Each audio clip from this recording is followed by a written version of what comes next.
Assalamualaikum warahmatullahi wabarakatuh. Selamat sore, Bapak Ibu sekalian, adik-adik. Waalaikumsalam. Salam warahmatullahi wabarakatuh. Sugeng Aduh, santai. ya. Oke.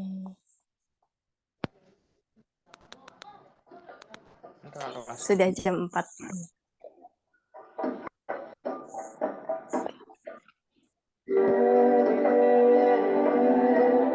Tambo deh. Tambo deh.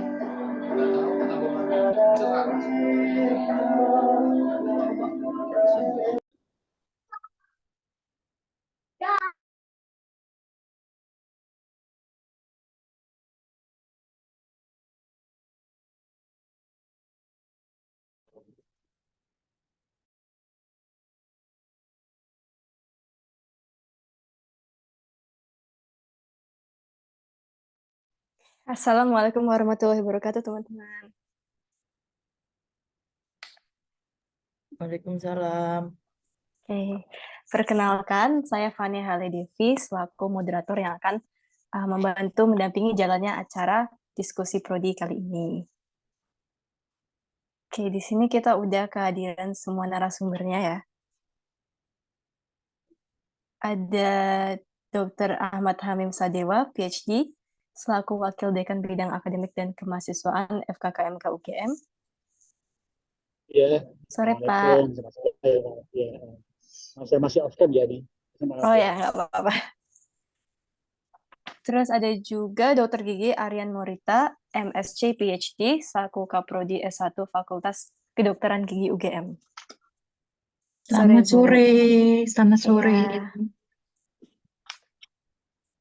Terus ada Dr. Gigi Pramudia Aditama, MDSC, spesialis prosto, selaku Sekretaris Prodi S1 Fakultas Kedokteran Gigi UGM. Sore, Pak. Ya, Pak Lilik juga. Lilik. Ya, selamat sore. Ya, selanjutnya ada Dr. Hewan Heri Wijayanto, MP, selaku Kaprodi S1 Pendidikan Dokter Hewan UGM. Selamat sore, Pak. Selamat sore. Oke. Oke, untuk diskusi prodi kali ini kita akan membahas tentang prodi-prodi di rumpun kesehatan, yaitu kedokteran umum, kedokteran gigi, dan juga kedokteran hewan. Mungkin teman-teman udah penasaran nih, pengen mendengarin penjelasan dari narasumber. Bisa kita mulai mungkin dari Fakultas Kedokteran Gigi, Dr. Aryan Morita, bisa dimulai yang pertama. Ya, terima kasih Mbak Fania. Selamat sore. Assalamualaikum warahmatullahi wabarakatuh. Waalaikumsalam. Terima kasih atas kesempatan yang diberikan kepada kami dari Fakultas Kedokteran Gigi UGM untuk memberikan selayang pandang mengenai gambaran program sarjana di fakultas kami. Sebelumnya saya izin, masih belum bisa share screen ya Mbak ya saya. Oke, sebentar.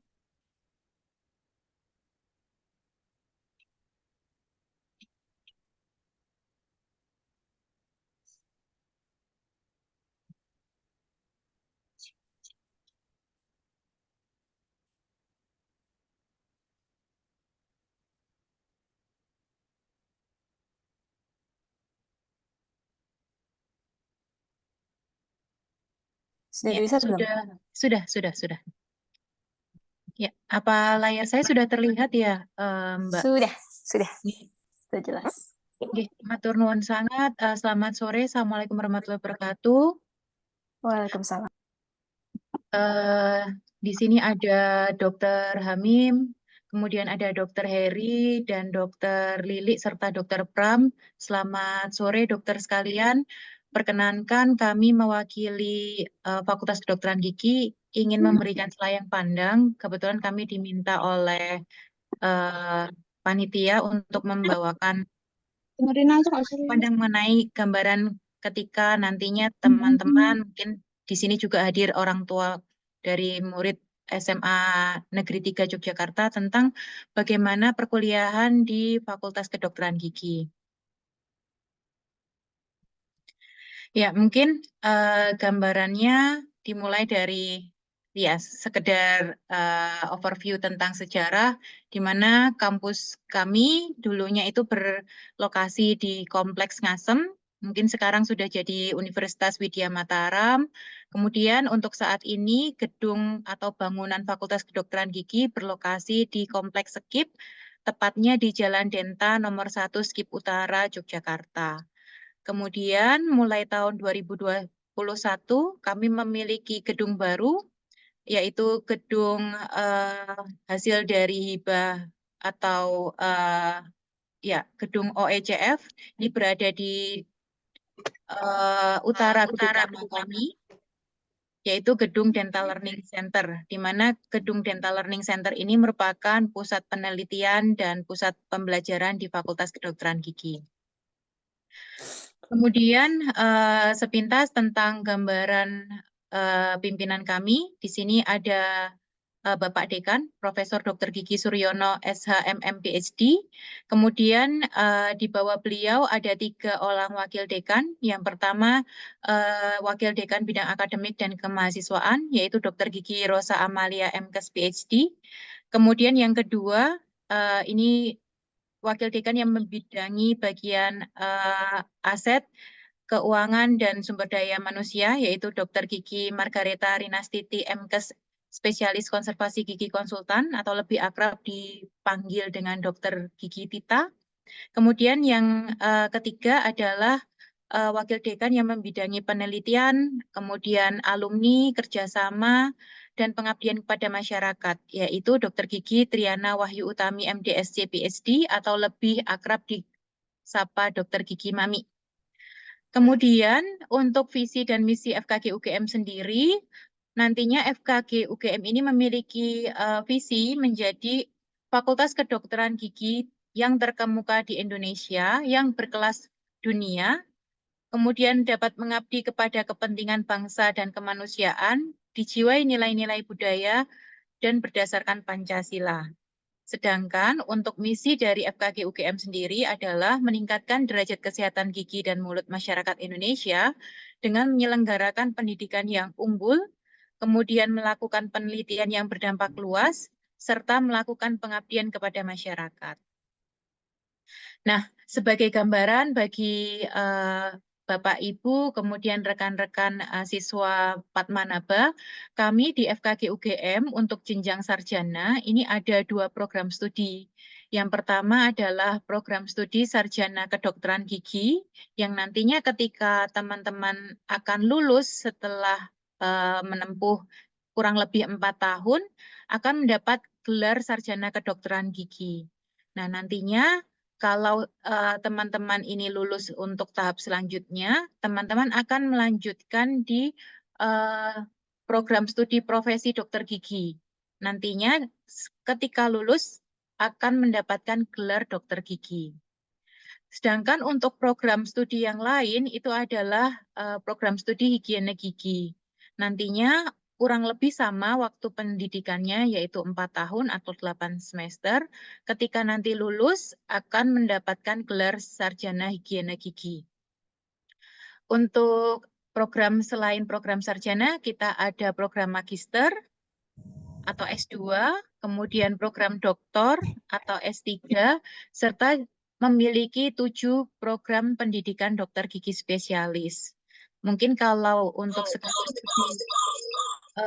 fokus pada program sarjana, Bapak, Ibu, dan teman-teman semuanya. Nah, untuk program sarjana kedokteran gigi, kami kebetulan saya diberi mandat untuk menjadi ketua program studi. Kemudian untuk durasi studinya sendiri, kita ada di 8 semester. Akan tetapi nanti jika memang tidak ada hambatan dan semuanya berjalan dengan lancar, pada akhir semester ke-7 itu teman-teman yang sudah lulus akan bisa melakukan yudisium, kemudian bisa melakukan prosesi wisuda. Kemudian untuk bobot SKS-nya di prodi kami itu ada 153 SKS. Kemudian metode perkuliahannya mungkin hampir sama dengan metode belajar ketika SMA. Jadi nanti ada ceramah interaktif, kemudian ada praktikum, kemudian ada skills lab, kemudian ada juga diskusi kasus. Nah, untuk di program studi S1 kedokteran gigi, kami setiap angkatan akan menerima kurang lebih 150 mahasiswa. Dan untuk biaya perkuliahan atau kita kenal dengan istilah uang kuliah tunggal yang akan dibayarkan setiap semesternya, nilai tertinggi adalah 24.700.000. Yang nantinya itu adalah UKT tertinggi yang ada di program sarjana kedokteran gigi. Kemudian nanti berdasarkan dengan kriteria maka akan terdapat pengurangan hingga 100%. Jadi ada pengurangan berjenjang tergantung dengan kondisi masing-masing calon mahasiswa. Ini adalah rincian dari UKT di prodi sarjana kedokteran gigi. Jadi di peringkat paling tinggi yaitu UKT pendidikan unggul, besarannya sekitar Rp24.700.000. Kemudian yang kedua dengan mendapatkan subsidi sebesar 25% ada di kisaran 18.525.000. Kemudian subsidi 50% itu ada di angka 12.350.000. 75% nanti akan ada di 6.175.000 dan yang terakhir ada di subsidi 100% atau Rp0 nantinya untuk uang kuliah tunggal. Kemudian prodi yang satu lagi adalah prodi sarjana higiene gigi, di mana higiene gigi ini nantinya akan memberikan pelayanan yang sifatnya preventif. Nah, mungkin kalau Bapak dan Ibu serta teman-teman kurang familiar dengan istilah preventif, preventif ini nanti lebih ke arah pencegahan penyakit gigi dan mulut. Kalau dokter gigi atau kedokteran gigi secara umum kan lebih ke arah bagaimana mengobati ketika orang atau pasien itu sakit gigi. Akan tetapi kalau di program Sarjana Higiene Gigi ini nantinya akan fokus pada pencegahan penyakit gigi dan mulut. Kemudian untuk ketua program studinya ada Profesor Dr. Gigi Regina Titi Krisnawati Tandalilin MSc atau lebih akrab di sapa Prof. Regina. Untuk kuota dari program studi higiene gigi, kurang lebih setiap angkatan akan menerima 50 orang mahasiswa. Sedangkan untuk uang kuliah tunggal atau UKT pada program studi higiene gigi ini agak sedikit berbeda dari S1 kedokteran gigi. Untuk UKT tertingginya ada di nominal Rp13.500.000.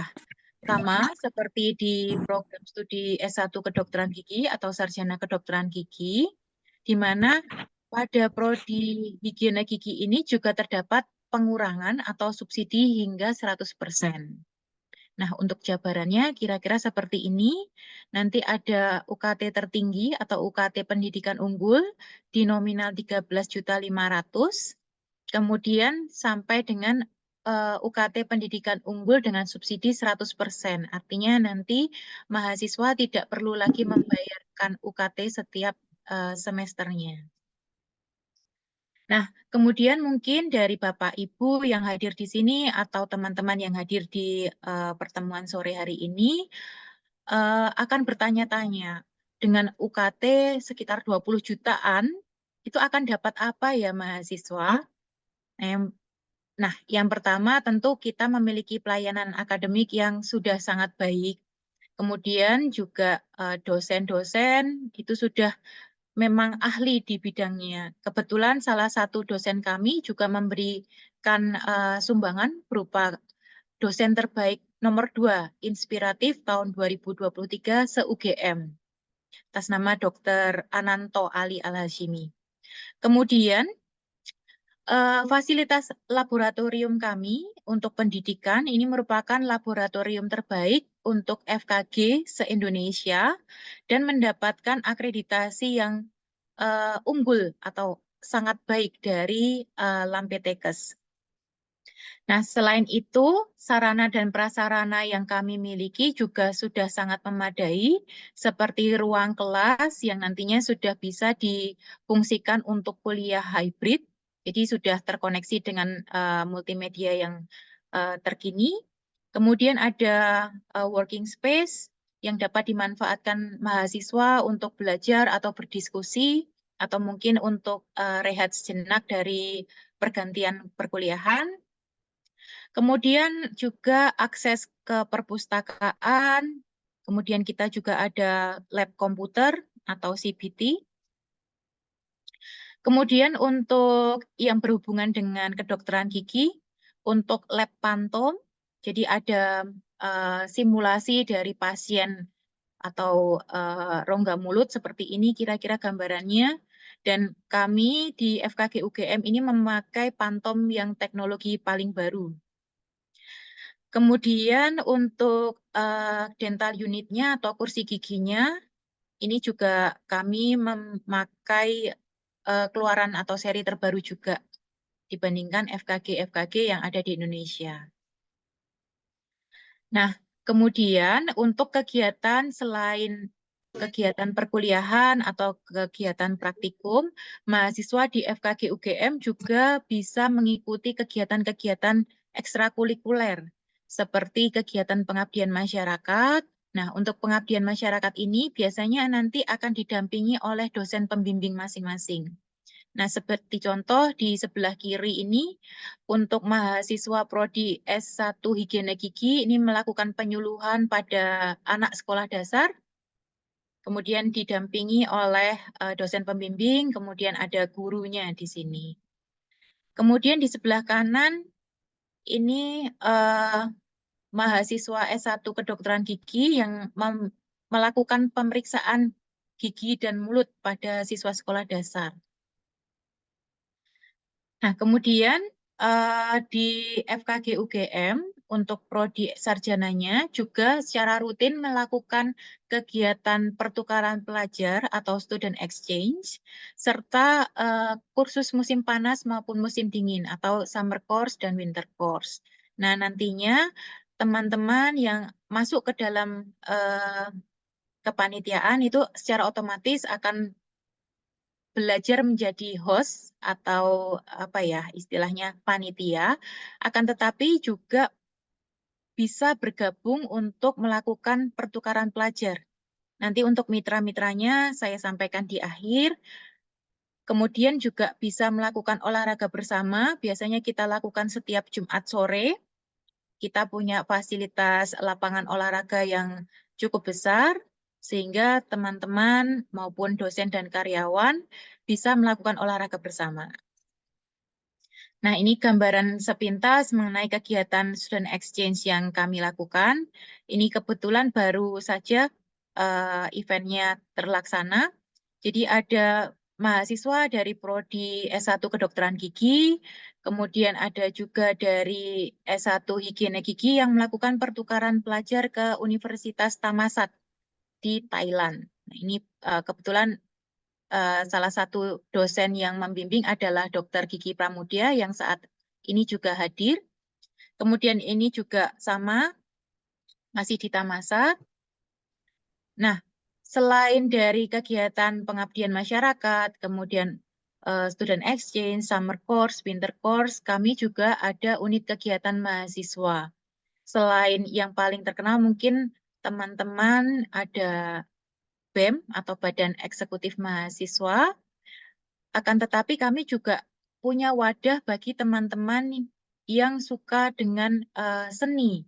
Contohnya Dentakestra, jadi orkestranya milik FKG UGM. Kemudian ada Denta Suara, jadi di sini adalah vokal group atau paduan suara yang dimiliki oleh Fakultas Kedokteran Gigi. Kemudian unit kegiatan mahasiswa yang berhubungan dengan olahraga seperti basket, kemudian futsal, kemudian ada sepak bola, dan lain sebagainya, serta ada UKM tari tradisional. Nah, ini beberapa gambaran kira-kira kegiatan mahasiswa di FKG UGM itu seperti apa. Yang di atas ini ada Dentakestra dan Denta Suara. Ini ada Denta Suara, kemudian yang di belakang ini Dentakestra. Kemudian ini ada mahasiswa kami yang mendapatkan prestasi di ajang Porsenigama. Yang sebelah kiri ini untuk seninya, kemudian yang sebelah kanan ini untuk olahraganya. Nah, seperti yang saya sebutkan tadi, untuk program Student Exchange, kami di FKG UGM ini memiliki kurang lebih 26 mitra yang ada di benua Asia dan Eropa. Untuk benua Asia, kita ada kerjasama dengan Malaysia, kemudian Thailand, Filipina, Myanmar, Taiwan, Hong Kong, Korea, dan Jepang. Sedangkan untuk Eropa, kami ada di Belanda kerjasamanya. Sedangkan untuk mitra dari dalam negeri, kami kurang lebih memiliki 60 mitra yang terdiri dari Dinas Kesehatan, kemudian Rumah Sakit Umum Daerah, dan beberapa perusahaan yang secara rutin mengadakan event dengan Fakultas Kedokteran Gigi UGM. Contoh yang paling sering bekerja sama dengan kami, dan itu dilakukan secara periodik, yaitu PT Unilever Indonesia melalui Bulan Kesehatan Gigi Nasional yang diselenggarakan setiap bulan September, yang melibatkan seluruh sivitas akademika dari FKG UGM. Nah, kemudian untuk cara masuk ke FKG UGM, kami mengikuti regulasi yang ada di tingkat nasional. Jadi ada 3 seleksi masuk untuk masuk ke FKG UGM. Yang pertama adalah seleksi nasional berdasarkan prestasi atau SNBP, atau mungkin masih dikenal dengan istilah jalur undangan. Kemudian yang kedua ada seleksi nasional berdasarkan tes atau SNBT. Dan yang terakhir ada seleksi mandiri UGM. Nah, untuk tahun ini ada sedikit perbedaan bagi mahasiswa yang sudah masuk atau sudah diterima di salah satu eh, jalur seleksi ini tidak bisa untuk mengikuti jalur yang lain. Jadi seandainya nanti sudah diterima melalui jalur prestasi, kemudian merasa tidak sreg, kemudian kalau di tahun sebelumnya masih bisa untuk ikut seleksi UM-UGM atau seleksi nasional yang berdasarkan tes, akan tetapi untuk tahun ini tidak diperkenankan lagi. Nah, kemudian kalau ingin melihat seberapa ketat persaingan di FKG UGM, untuk tahun 2023 di prodi kami di S1 Kedokteran Gigi, itu rasio yang diterima adalah 1:41. Kalau di prodi S1 Higiene Gigi, rasionya 1:15. Nah, untuk selektivitasnya kira-kira kami berada di 1:40-an setiap tahunnya. Kemudian tentu saja kalau sudah mengikuti perkuliahan, tentu akan berbeda dengan apa yang ada di SMA, akan lebih sulit, akan lebih berat, akan tetapi kalau sudah terbiasa dan sudah konsekuen, konsisten dengan pilihannya masing-masing, nanti akan menjadi hal yang lebih mudah untuk dijalankan. Mungkin begitu saja paparan dari saya. Terima kasih atas waktu dan perhatiannya. Apabila ada diskusi dan pertanyaan, akan dengan senang hati kami jawab. Terima kasih. Assalamualaikum warahmatullahi wabarakatuh. Waalaikumsalam. Oke, jadi saya bisa simpulin kalau FKG ini nggak cuma belajar kedokteran doang, tapi ada banyak kegiatan yang bisa mewadahi minat-minat dari siswanya, seperti public speaking, seni, dan juga olahraga. Sekarang kita mulai aja sesi tanya-jawab. Mungkin teman-teman udah banyak yang pengen bertanya, bisa dari chat box ataupun langsung on mic aja.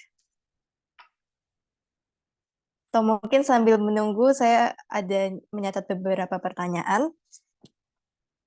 Yang pertama nih, ada pertanyaan nanti cara belajar bikin gigi palsu bagaimana ya? Kalau dulu kan mahasiswanya diminta cari pasien sendiri.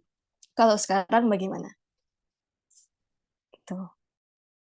Ya, baik. Terima kasih pertanyaannya Mbak Fania. Kalau untuk masih di tahap sarjana, itu kita belajarnya masih pakai model, Mbak. Jadi masih pakai pantom tadi. Jadi kita tidak cari pasien. Kalau nanti teman-teman sudah masuk ke profesi dokter gigi, nah itu baru nanti teman-teman harus cari pasien. Nah, kebetulan di sini juga ada dokter Pramudia.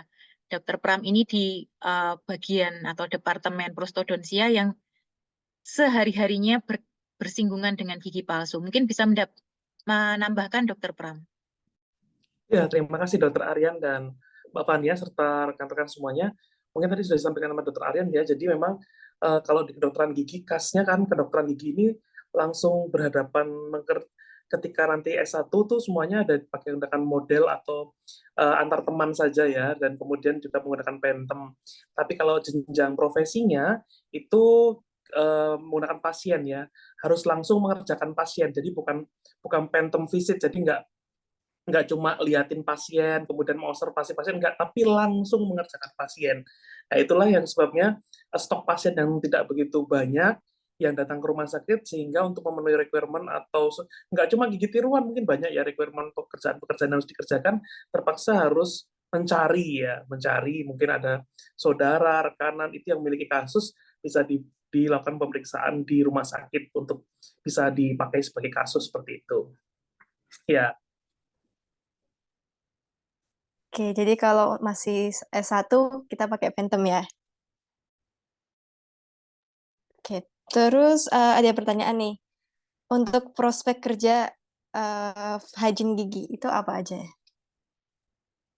Ya, terima kasih Mbak Fania untuk pertanyaannya. Untuk higiene gigi itu biasanya nanti pekerjaannya kan di arah promotif preventif ya. Seperti kalau di puskesmas atau mungkin di Kementerian Kesehatan juga ada untuk area promotif preventif. Jadi memang kalau di Indonesia untuk higiene gigi sendiri kan belum terlalu familiar seperti itu ya Mbak ya. Jadi memang dia belum bisa berpraktek sendiri seperti layaknya dokter gigi. Oleh karena itu, lapangan pekerjaan yang biasanya di diambil oleh lulusan higiene gigi itu lebih ke arah promotif dan preventif. Contohnya eh, di puskesmas, kemudian di eh, mungkin Bapelkes, Balai Pelatihan Kesehatan dan lain sebagainya. Dan apakah kalau ngambil hygiene gigi itu bisa mengambil karir atau kedokteran gigi? Jadi dokter gigi itu apakah bisa? Oh, kalau dokter gigi dan higiene gigi ini istilahnya agak berbeda ya Mbak. Ketika memang sudah jadi higiene gigi, dia tidak mungkin istilahnya kayak lompat jadi dokter gigi itu tidak mungkin. Begitu juga sebaliknya ketika sudah jadi dokter gigi mau ke higiene gigi itu juga nggak bisa lah istilahnya kayak gitu.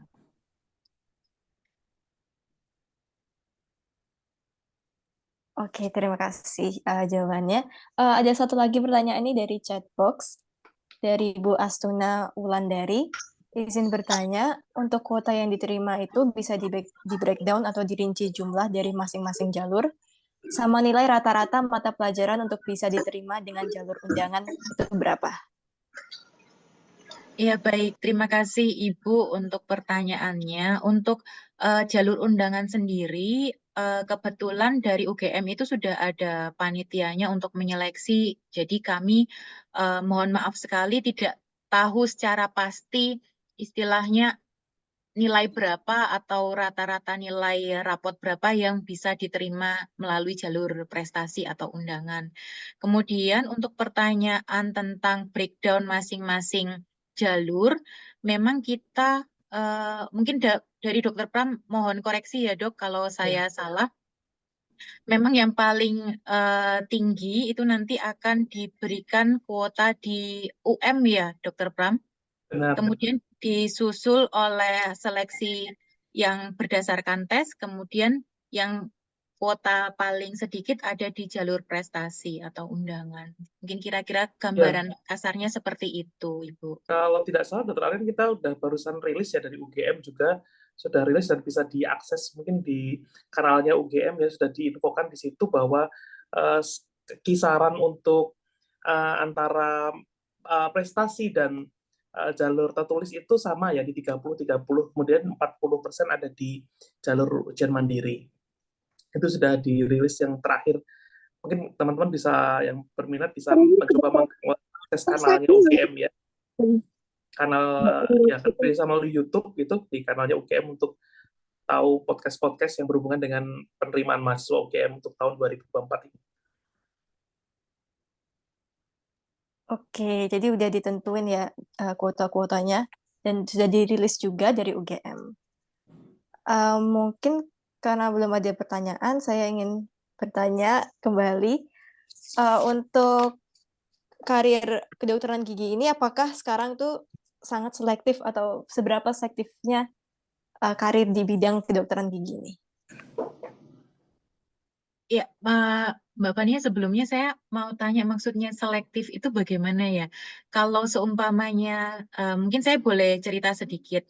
Ketika teman-teman nanti akan masuk ke prodi S1 kedokteran gigi, kemudian lulus dengan titel dokter gigi ketika sudah masuk ke profesi, itu teman-teman istilahnya bebas mau menjadi seorang klinisi kah, atau ingin benar-benar 100% berpraktek menjadi dokter gigi, atau mungkin teman-teman memiliki keinginan yang lain.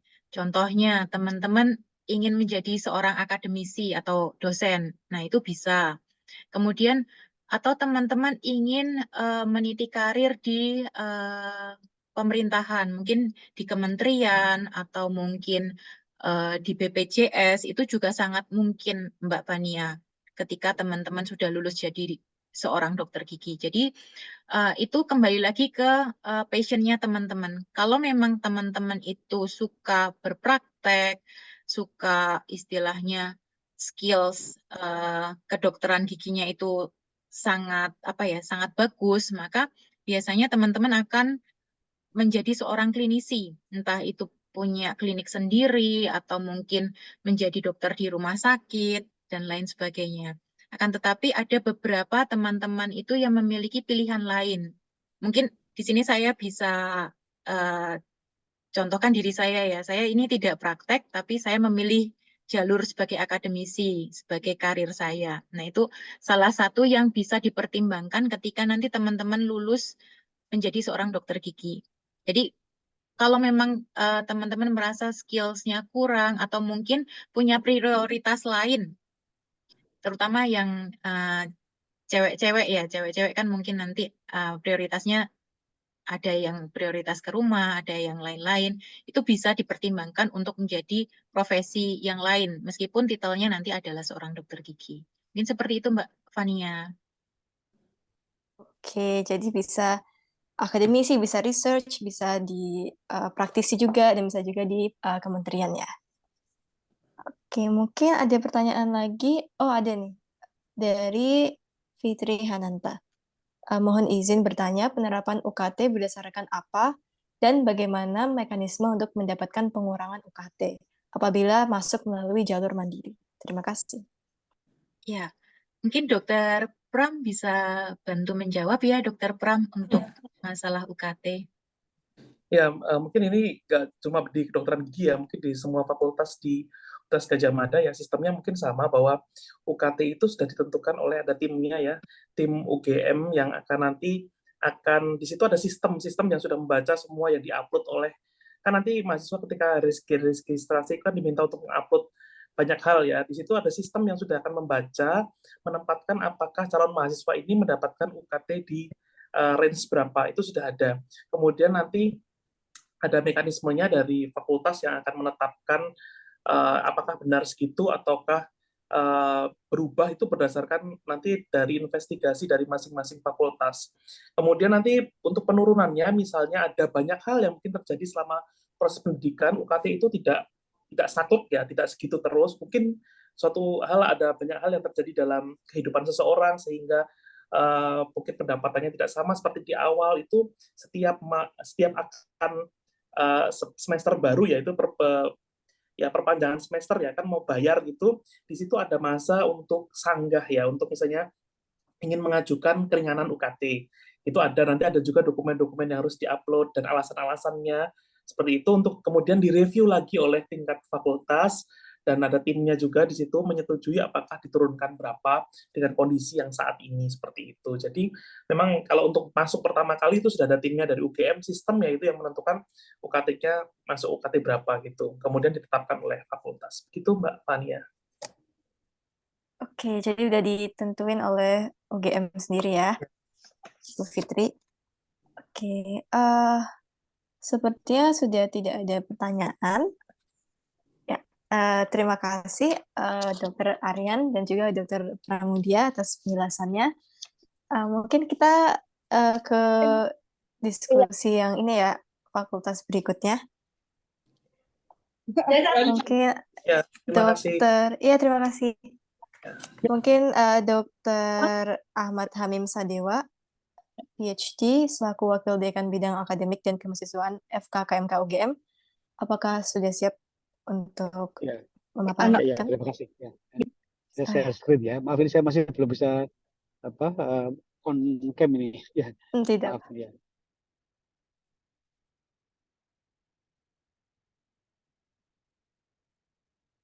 Apakah sudah kelihatan ya? Terlihat tayangannya?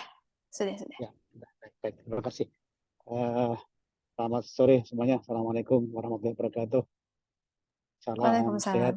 Salam sehat kita semuanya. Ya, yang kami hormati para narasumber, Dr. Aryan, Dr. Pram, Dr. Heri. Ini senior saya nih, Dr. Heri ini. Selamat sore Dr. Heri ya. Dan juga Bapak Ibu orang tua, Pak Wali Siswa SMA 3, dan juga tentunya yang saya cintai, saya banggakan adik-adik kelas 12 ya, kelas 12 di SMA Negeri 3 Jakarta. Ya, terima kasih ya, senang sekali bisa bertemu lagi ya, karena sebenarnya tahun lalu saya juga ke SMA 3 luring tahun lalu. Tahun ini juga hadir juga tapi secara daring. Nggak apa-apa, ini tidak mengurangi arti silaturahmi ya di antara kami para alumni yang ada di UGM dan adik-adik yang ada di SMA Negeri 3 Manaba untuk memberikan informasi-informasi yang ya barangkali bisa membantu adik-adik dalam memilih nanti jenjang pendidikan yang akan ditempuh setelah lulus SMA. Baik, untuk kami ini dibaca mengenal atau sedikit ya melihat apa itu isinya Fakultas Kedokteran, Kesehatan Masyarakat dan Keperawatan Fakultas Gadjah Mada. Kita mulai aja. Ini menariknya adalah bahwa yang pertama UGM itu lahirnya secara resmi adalah 19 Desember 1949 secara resmi. Nah, kedokteran UGM itu lahirnya 5 Maret 46. Jadi Fakultas Kedokteran itu lebih tua daripada universitasnya. Itu yang pertama yang menarik ya. Yang kedua, ulang tahunnya FK dan FKG itu sama, 5 Maret. Jadi minggu lalu beberapa kita sama-sama merayakan ulang tahun. Ya, jadi KU dan KG itu sama bareng gitu. Sehingga Bu Rektor itu ketika nyambut, ya bingung. Bu Rektor itu paginya ke KG dulu ya.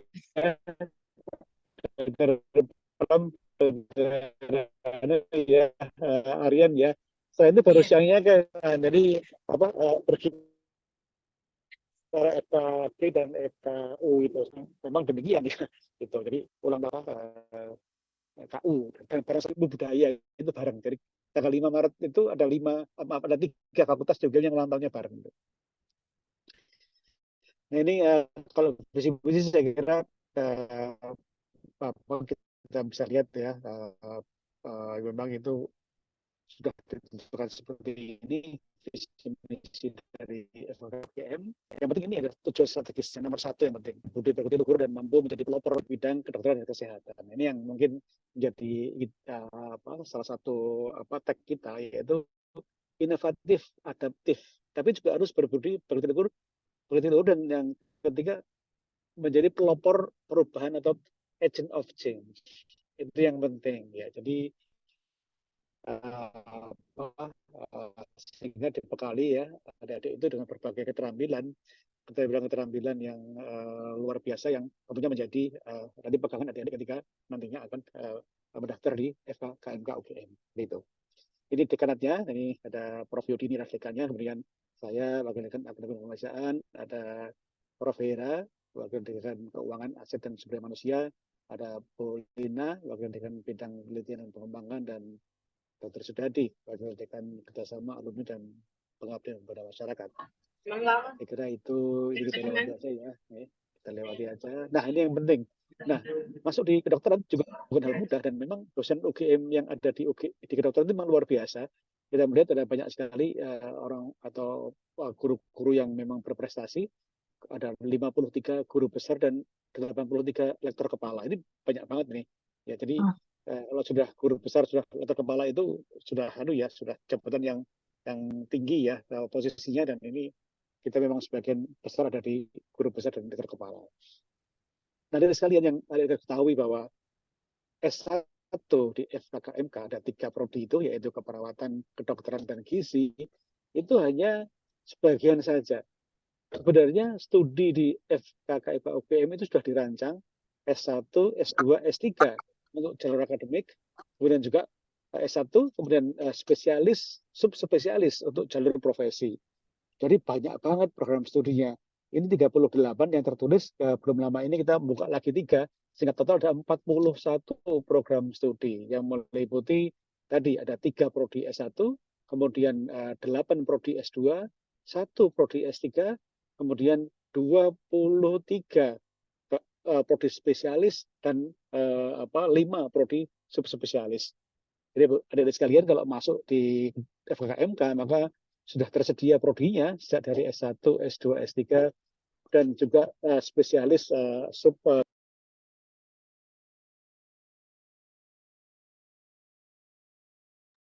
Ya, jadi tadi S1 bukan endpoint ya, bukan hasil akhir nanti. Nanti kalau Iya, S1 keperawatan, jadi ada S2 keperawatan, S3 keperawatan. Jadi kalau gizi juga sama seperti itu. Jadi ada jenjang yang sudah diatur dengan baik. Nah, ini undergraduate study program, ada 3 ya, School of Medicine, School of Nurse, dan juga Nutrition. Itu 3 yang kita punya, dan saat ini untuk studi kedokteran sudah akreditasi internasional, jadi ASEAN, jadi dari Jerman, dari Eropa. Sehingga kalau ada akreditasi internasional dari Eropa ini, kalau lulusan dari kita, alumni kita akan menempuh pendidikan spesialis di Eropa, atau mungkin juga akan menempuh mencari pekerjaan, itu lebih dimudahkan karena sudah diakreditasi, sudah diakui. Ini tanggal 4 sampai 7 yang lalu, ini juga yang keperawatan divisitasi oleh ASN. ASN itu untuk nursing, accreditation on nursing, yaitu sehingga untuk kedokteran dan nursing, insya Allah kedokteran sudah, nursing tahun ini, dan juga gizi juga sudah dalam proses untuk akreditasi internasional. Ini penting sekali ya sekalian. Akreditasi internasional bukan sekedar apa namanya ya, status sudah akreditasi internasional, bukan, tapi bahwa lulusannya itu diakui dan bisa bekerja di luar negeri, menempuh pendidikan profesi di luar negeri. Jadi itu yang kita lihat bahwa tentunya penting sekali ya untuk mencapai akreditasi internasional untuk prodi-prodi yang ada di FKMK. Nah, ini pembelajarannya. Jadi kita semua tahu bahwa untuk gizi, kedokteran, keperawatan itu ada fase akademik dan fase profesi atau clinical rotation. Fase akademik 3,5 sampai 4 tahun. Jadi untuk yang kedokteran 3,5 tahun, gizi dan keperawatan 4 tahun. Ya. Nanti akan mendapatkan gelar SKET, SKEP, atau SGZ. Itu gelarnya. Tapi tidak selesai dari situ. Nanti kedokteran akan berlanjut ke profesi dokter atau koas atau dokter muda. Itu 2 tahun, 4 semester. Sementara untuk yang keperawatan dan nurse itu lanjut ya, dari S1 keperawatan menjadi nurse itu 1 tahun profesinya. Kemudian untuk dietitian dari SGZ nanti masuk ke prodi dietitian itu 1 tahun. Ya seperti itu. Jadi ya itu tidak boleh selesai karena sekarang ini untuk menambah kompetensi sehingga nanti lulusannya akan mudah mendapatkan pekerjaan ya. Karena sekarang itu sebenarnya masih banyak perawat itu yang belum nurse, SKEP, ya, masih banyak. Juga ahli gizi itu belum dietitian, jadi masih SGZ itu masih banyak. Tapi di UGM itu sudah sampai ke nurse dan dietitian. Tentunya menambah daya saing nanti ada yang sudah lulus sebagai nurse dan dietitian tentunya akan lebih bersaing nanti dalam dunia kerja ya untuk mendapatkan pekerjaan yang tentunya lebih baik karena sudah profesi. Banyak kok prodi-prodi keperawatan dan gizi itu yang belum profesi, hanya sampai di S1 saja. Tapi untuk kami di UGM, FKMK itu sudah sampai nurse. Kalau kedokteran memang sudah semua lah. Kalau kedokteran itu memang tidak bisa sampai SKET saja ya, belum bisa. Harus selesai ke profesi. Kalau toh nanti hanya sampai SKET, maka itu biasanya jalur akademik. Ada beberapa, nggak banyak sih ya, teman-teman itu yang hanya sampai di SKET saja, kemudian ambil S2, S3. Kebanyakan dokter tetap selesai. Meskipun juga sebagian akademik itu nanti akan lanjut ke S2, S3 juga. Seperti itu. Nah ini contohnya ya untuk akademik phase seperti apa. Nah ini dibagi dalam bentuk blok. Jadi baik itu yang kedokteran, perawatan maupun yang gizi semuanya dalam bentuk blok-blok seperti itu. Ya ada tergantung berapa SKS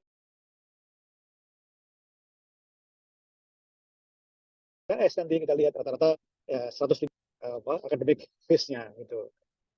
Cukup tinggi oleh karena seharusnya kalau aturannya minimal 144. Tapi kalau di kami itu itu adalah di 154 SKS. Ditambah dengan sekitar 40-an, 40 atau 38 ada yang 40 SKS untuk program profesi seperti itu. Ini ya nanti akan banyak sekali pembelajaran ya, dan adik-adik akan merasakan bagaimana seninya seninya belajar di kedokteran itu seperti apa, nanti akan tahu di situ. Nah ini kalau kegiatan kemahasiswaan ini jumlah mahasiswa dulu ya, jumlah mahasiswa kita cukup banyak ya, ada 5.500 mahasiswa ya selama satu tahun kegiatan gitu, dan jumlah mahasiswa S1 dan mahasiswa pasca sarjana sudah hampir sama. Jadi rasio antara mahasiswa sarjana dan pasca sarjana sudah hampir sama. di prestasi banyak banget, ada yang senang prestasi kita support ya, kita support sejak dari awal itu ada talent scouting, adik-adik pengen berkegiatan di bidang apa itu boleh memilih. Setelah itu ada pelatihan-pelatihan dan juga pemilihan seleksi bagi mereka yang memang tertarik dan memang akan ingin berlomba, maka difasilitasi untuk ikut pelatihan-pelatihan. Kemudian dilatih oleh para dosen ya yang sudah berpengalaman dan nanti akan diikutkan lomba. Lombanya bisa lomba di dalam negeri dan di luar negeri. Jadi ini memang khusus dibiayai ya oleh fakultas. Bahkan sampai di Amerika ini ada 5 mahasiswa yang lolos di level Asia Pasifik. Ini masuk final, kemudian ini mau berangkat ke Amerika 5 orang di Atalanta. Ini luar biasa dan kita support betul ya untuk prestasi mahasiswa itu. Yang penting adalah konseling. Ada ini memang paham ya saat ini memang mental health jadi satu isu yang menarik yang sekarang untuk generasi Gen Z ini. Ada banyak masalah di mental health dan kita banyak melakukan konseling. Ini konfidensial ya, konfidensial yang di situ di foto itu pura-pura itu cuma contoh saja. Tapi ada yang akan yang belajar itu tentunya ada banyak masalah dan akan ada konselornya, psikolog yang membantu adik-adik sekalian untuk memecahkan berbagai permasalahan termasuk masalah pembelajaran, kurang konsentrasi, strategi belajar yang belum baik itu ada nanti sesi-sesi konseling oleh para konselor atau para psikolog yang ada. Seperti itu. Kita lewati, ini sarana-prasarananya sangat memadai, baik itu gedungnya, laboratorium, kemudian ada studio, bagi mereka yang senang dengan studio TikTok dan sebagainya itu boleh di situ. Ada kantin yang bagus, sarana olahraga, ada musola dan sebagainya. Itu saya kira bisa di situ. Di perpustakaan juga lengkap sekali. Meskipun sekarang itu sudah cenderung perpustakaannya adalah digital ya, tapi masih cukup banyak perpustakaan yang hard copy itu masih cukup banyak. Textbook itu masih banyak hard copy yang bisa dilihat di perpus ini. Dan tidak hanya buku, perpus itu juga melakukan pelatihan-pelatihan.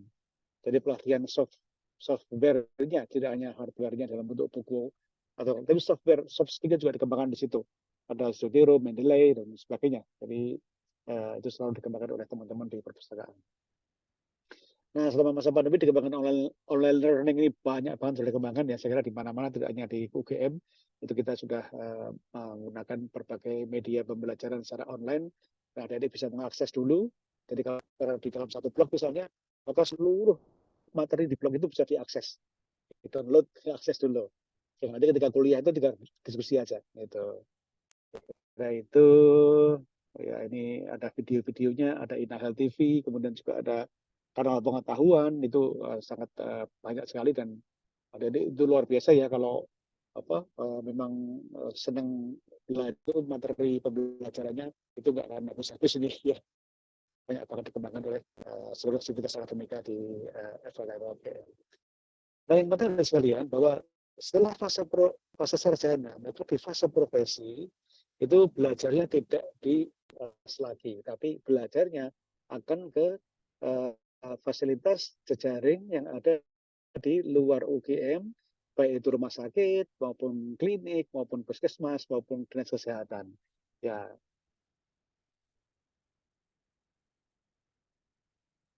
Ya maaf, saya terputus tadi ya. Halo, apakah bisa didengar suara saya? Bisa. Halo?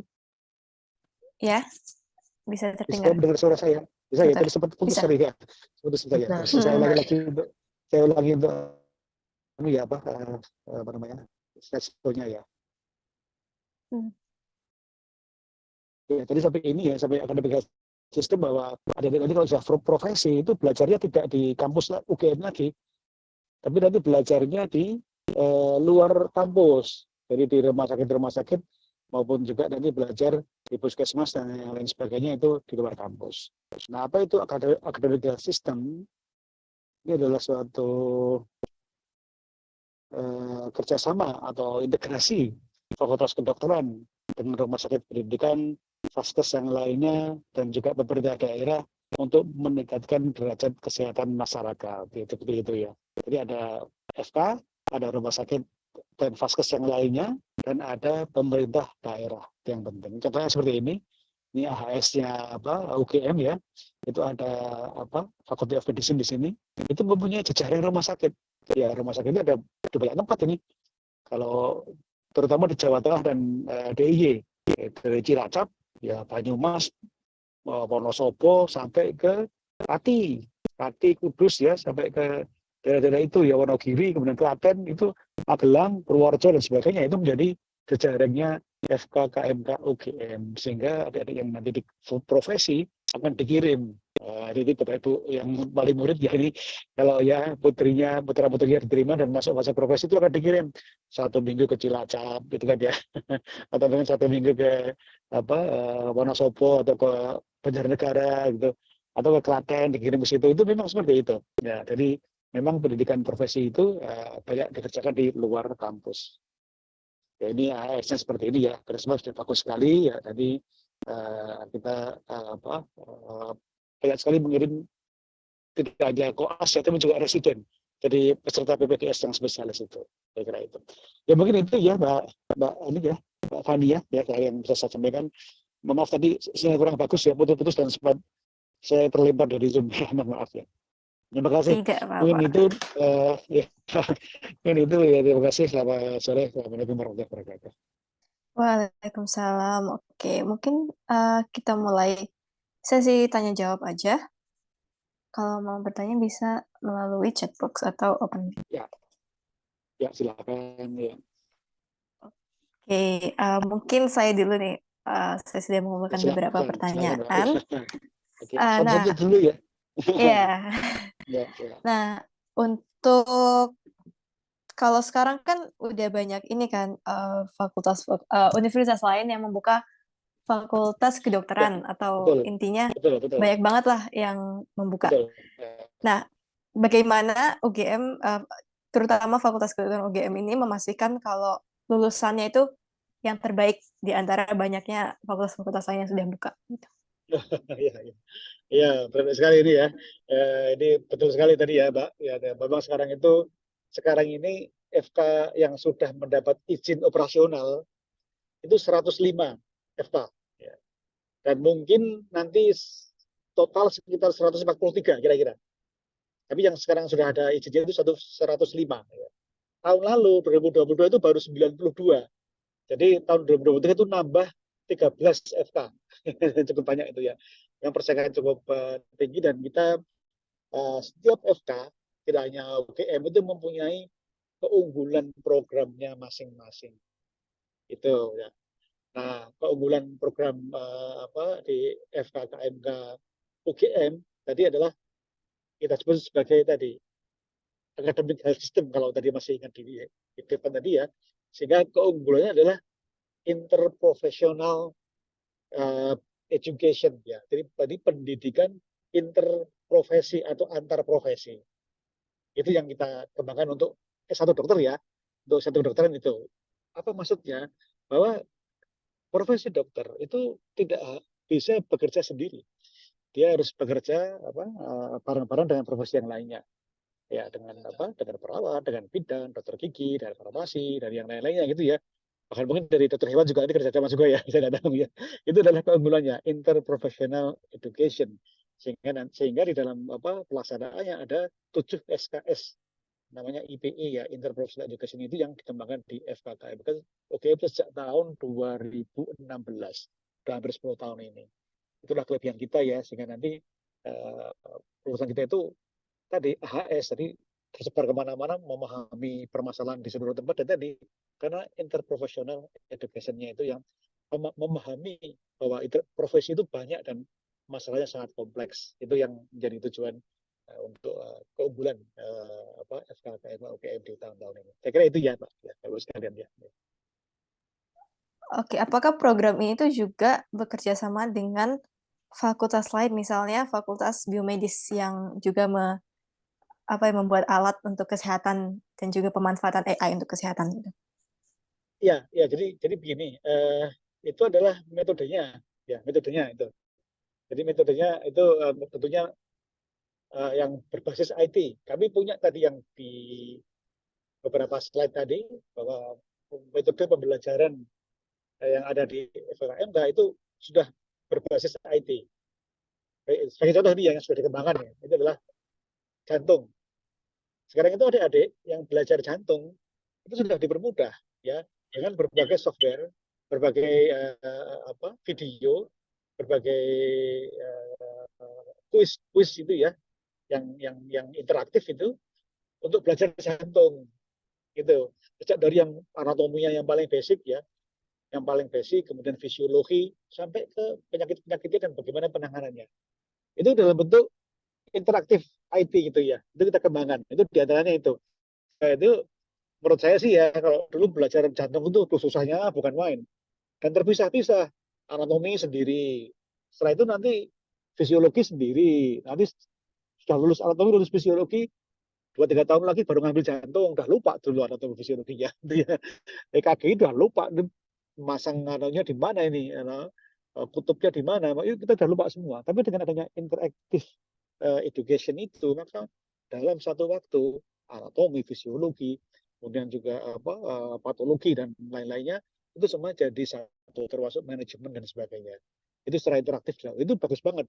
Itu kerjasamanya dengan teman-teman IT tentunya ya, yang ahli di bidang itu, dan kita banyak membuat tadi berbagai media pembelajaran yang tentunya tidak membosankan dan sangat menarik untuk dipahami itu. Itu ya Pak. Ya, mungkin ya. Oke, ini udah Ya. banyak juga yang muncul di chat box. Oh gitu ya. Untuk yang pertama nih dari, ini anonim. Izin bertanya, untuk program International Undergraduate Program FK UGM, kuota yang diambil tiap intake berapa ya? Apakah tiap intake kuotanya berbeda? Ini mungkin juga Ya. sudah ada di website-nya. Ya, baik. Tapi coba saya jawab ya. Untuk IUP ya, International Undergraduate Program, itu ada 3 intake. Gelombang 1, gelombang 2, gelombang 3. Kita seperti nyebutnya ya, gelombang 1 sudah kemarin berlangsung, nanti April lagi, dan terakhir nanti sekitar Juni-Juli setelah itu ya. Ada lagi nanti. Jadi masih ada 2 gelombang lagi. Nah, keseluruhan intake itu diambil 80 mahasiswa untuk keseluruhan. Ya. Sehingga setiap intake lebih kurang itu ada plus minus 10% ya. Ada plus sekitar 10, sehingga bisa 80-85 sekitar itulah. Jadi kita diperbolehkan menambah sekitar 10% maksimal dari intake yang kuota yang sudah disetujui bersama itu ya. Jadi gitu. Nah itu sehingga nanti setiap intake itu tergantung ini antara 30 sampai 35. Kenapa kita ngambilnya sampai 90? Karena setiap tahun pasti ada yang tidak mendaftar ulang, tidak registrasi. Itu pasti ada. Mereka diterima di STAN, diterima di luar negeri, diterima di Akabri, diterima di mana. Itu kan tidak daftar. Kita sudah hitung itu sehingga kita ngambil itu sekitar minimal 90. Ya, 90 lebih dari 90 orang itu. Karena memang itu ya. Nah, nanti kira-kira segitu ya, sehingga 30 sampai 35-an yang diambil lebih kurang ya seperti itu. Ya. Nah, nanti sehingga jumlah mahasiswa internasional itu kadang-kadang berubah dari tahun ke tahun dan tidak selalu sama 80 orang enggak, karena ya tadi karena kita yang pertama mempunyai kelonggaran 10% yang pertama, yang kedua tidak semua itu registrasi. Itu yang ada di IUP. Ya, memang cukup berat ya persaingannya, karena IUP itu untuk gelombang 1 tahun 2024 ini aja yang daftar 540. Dan pinter-pinter bahasa Inggrisnya bagus-bagus banget. Yang daftar 540 yang diambil cuma 30 sampai 35 ya, bayangin aja. Jadi ketat sekali persaingannya dan mereka hebat sekali. Dan ini mohon maaf ya, adik-adik SMA 3 Padmanabha ini tidak boleh terlalu ini ya, percaya diri ya. Boleh percaya diri tapi harus hati-hati, karena ini yang SMA swasta ini hebat-hebat sekali. SMA swasta itu ya, di Jogja ada beberapa yang bagus, di Jakarta lab school misalnya. Lab school itu tiap tahun ke UGM, ke FKMK untuk studi banding. Dan mereka datang ke situ, mereka wah benar-benar ini sekali sangat semangat sekali ya anak-anaknya itu, dan ini menjadi pesaing yang berat untuk adik-adik dari SMA 3 maupun SMA 1 maupun SMA 8. Berat itu karena mereka bagus banget. Kemarin juga kita lihat, waduh, ini emang justru yang swasta ini bagus-bagus sih yang dari Jakarta, dari Jawa Barat juga beberapa itu bagus-bagus. Itu tantangan yang tidak mudah ya untuk adik-adik karena yaitu untuk yang IUP itu mereka bahasa Inggrisnya sudah kencang dari awal itu ya. Sudah kencang dari awal. Bu Agus kalau itu nggak perlu dilakukan, mereka memang sudah dari awal itu. Bahkan ada beberapa yang international school yaitu itu ya tinggal mengasah ininya, tinggal mengasah kontennya yaitu ini ada yang ingin daftar di gelombang 2 dan gelombang 3 IUP nanti harus bersiap-siap betul itu karena sekarang pesaingnya justru malah untuk IUP itu malah justru dari SMA swasta yang memang memang bagus untuk performanya itu ya itu ya Pak. Ya. Ya, ya sekarang makin ini ya selektif ya dan makin persaingannya makin kuat juga. Iya betul ya. Oke. Selanjutnya nih ada pertanyaan lagi, ini direct message. Jika masuk FKU UGM, perbandingan persaingannya berapa? Dan UKT untuk pasangan PNS dan swasta di golongan UKT keberapa? Ya, Tuh, baik. dokter. Yang pertama, perbandingan rasio itu tidak tentu, tapi di UGM kira-kira antara 1:80 sampai 1:100 ya, kira-kira segitu kira-kira besarannya. Yang reguler ya. Kita itu daftarnya itu sekitar 10.000, 12.000 itu, yang diterima itu 150 yang reguler. Itu aja kan SNBP sama SNBT, jadi ya harus dibagi-bagi lagi gitu. UM juga ada. Itu kira-kira persaingannya segitu. Untuk IUP sekitar 1:15 atau 16 tadi ya kira-kira gitu untuk IUP-nya. Regulernya itu cukup berat karena ya tadi ya dokter di atas 10.000 biasanya itu banyak banget ya itu. Jadi tapi itu tidak pasti tiap tahun kadang-kadang naik turun gitu. Nah kita tadi juga ke dokter tadi juga ditanyakan mengenai nilainya juga tidak tentu. Nilai itu naik turun juga nilainya itu naik turun juga tidak mesti ya. Tadi nilai relatif di angkatan itu dan skornya memang kadang-kadang 800-an ya 800-an skornya itu aman lah itu. Tapi kalau kadang-kadang 750 itu diterima kadang-kadang di tahun-tahun tertentu kalau skornya rendah itu. Ya, nanti ada kalau ya mau apa namanya mau coba bimbel atau apa namanya dicoba itu namanya apa ya try out itu ya try out itu namanya itu. Kalau try out coba nilainya berapa itu. Kalau masuk 800 itu ya lumayan lah. Syukur-syukur lebih di atas 800 ya. Tapi kalau 700 itu ya mungkin ya kita nggak tahu. Tapi tadi apa itu strateginya kalau menurut saya sih tadi ya sering mungkin ikut tryout dan melihat nilainya berapa itu sehingga kita secara apa ya secara objektif ya bisa menempatkan diri saya di mana ya, itu saya di mana gitu ya gitu mungkin itu ya Mbak Fania. Dan yang berikutnya tadi apa yang kedua UKT untuk pasangan PNS dan swasta. UKT itu nanti akan ditentukan kemudian. Jadi UKT sekarang reguler itu UKT maksimal adalah 30 juta yang baru ini 30 juta maksimal. Kemudian UKT itu ada ranking, ada gradasi 75%, 50%, 25%, dan 0%. Seperti itu. Jadi nanti sebagian besar itu jatuhnya sekitar 50-an ya. Yang namanya juga tengah-tengah itu 50-an. Sehingga nanti jatuhnya sekitar kurang lebih mungkin 15 jutaan. Nanti kalau ya ada sedikit penghasilan yang tinggi gitu ya mungkin masuknya ke 22,5 mungkin bisa. Kalau agak turun ya ke 7,5 itu. Biasanya di sekitar situ kebanyakan ya. Nah, tapi kalau yang maaf yang pengusaha swasta yang penghasilannya tinggi memang jatuhnya ke 30 juta yang maksimal itu. Berat memang sekarang kedokteran UKT-nya memang tinggi sekali. KGJ tadi berapa ya? 25 juta ya kaki tadi Tadi maksimalnya. paling tinggi kayaknya 24 ya. Paling tinggi. 24 ya sekitar itu ya. Ya itu tinggi sekarang sudah tinggi semua sekitar itu. Mengapa kok tinggi? Karena operasional. Jadi tadi ya kita itu fakultas kedokteran itu banyak praktik ya banyak keluar gitu termasuk rumah sakit itu yang ada di Jawa Tengah dan sekitarnya sehingga itu yang membuat operasional pendidikan di kedokteran itu tinggi tidak hanya di UGM tapi juga di yang lainnya di UI di Unair itu mereka tinggi karena tadi ya ada banyak praktik yang tadi yang melibatkan banyak pihak dan ya harus akhirnya membayar ke sana sini itu kan itu yang membuat apa namanya UKT-nya menjadi yang termasuk yang tinggi ya di antara prodi-prodi di lingkungan UGM seperti itu.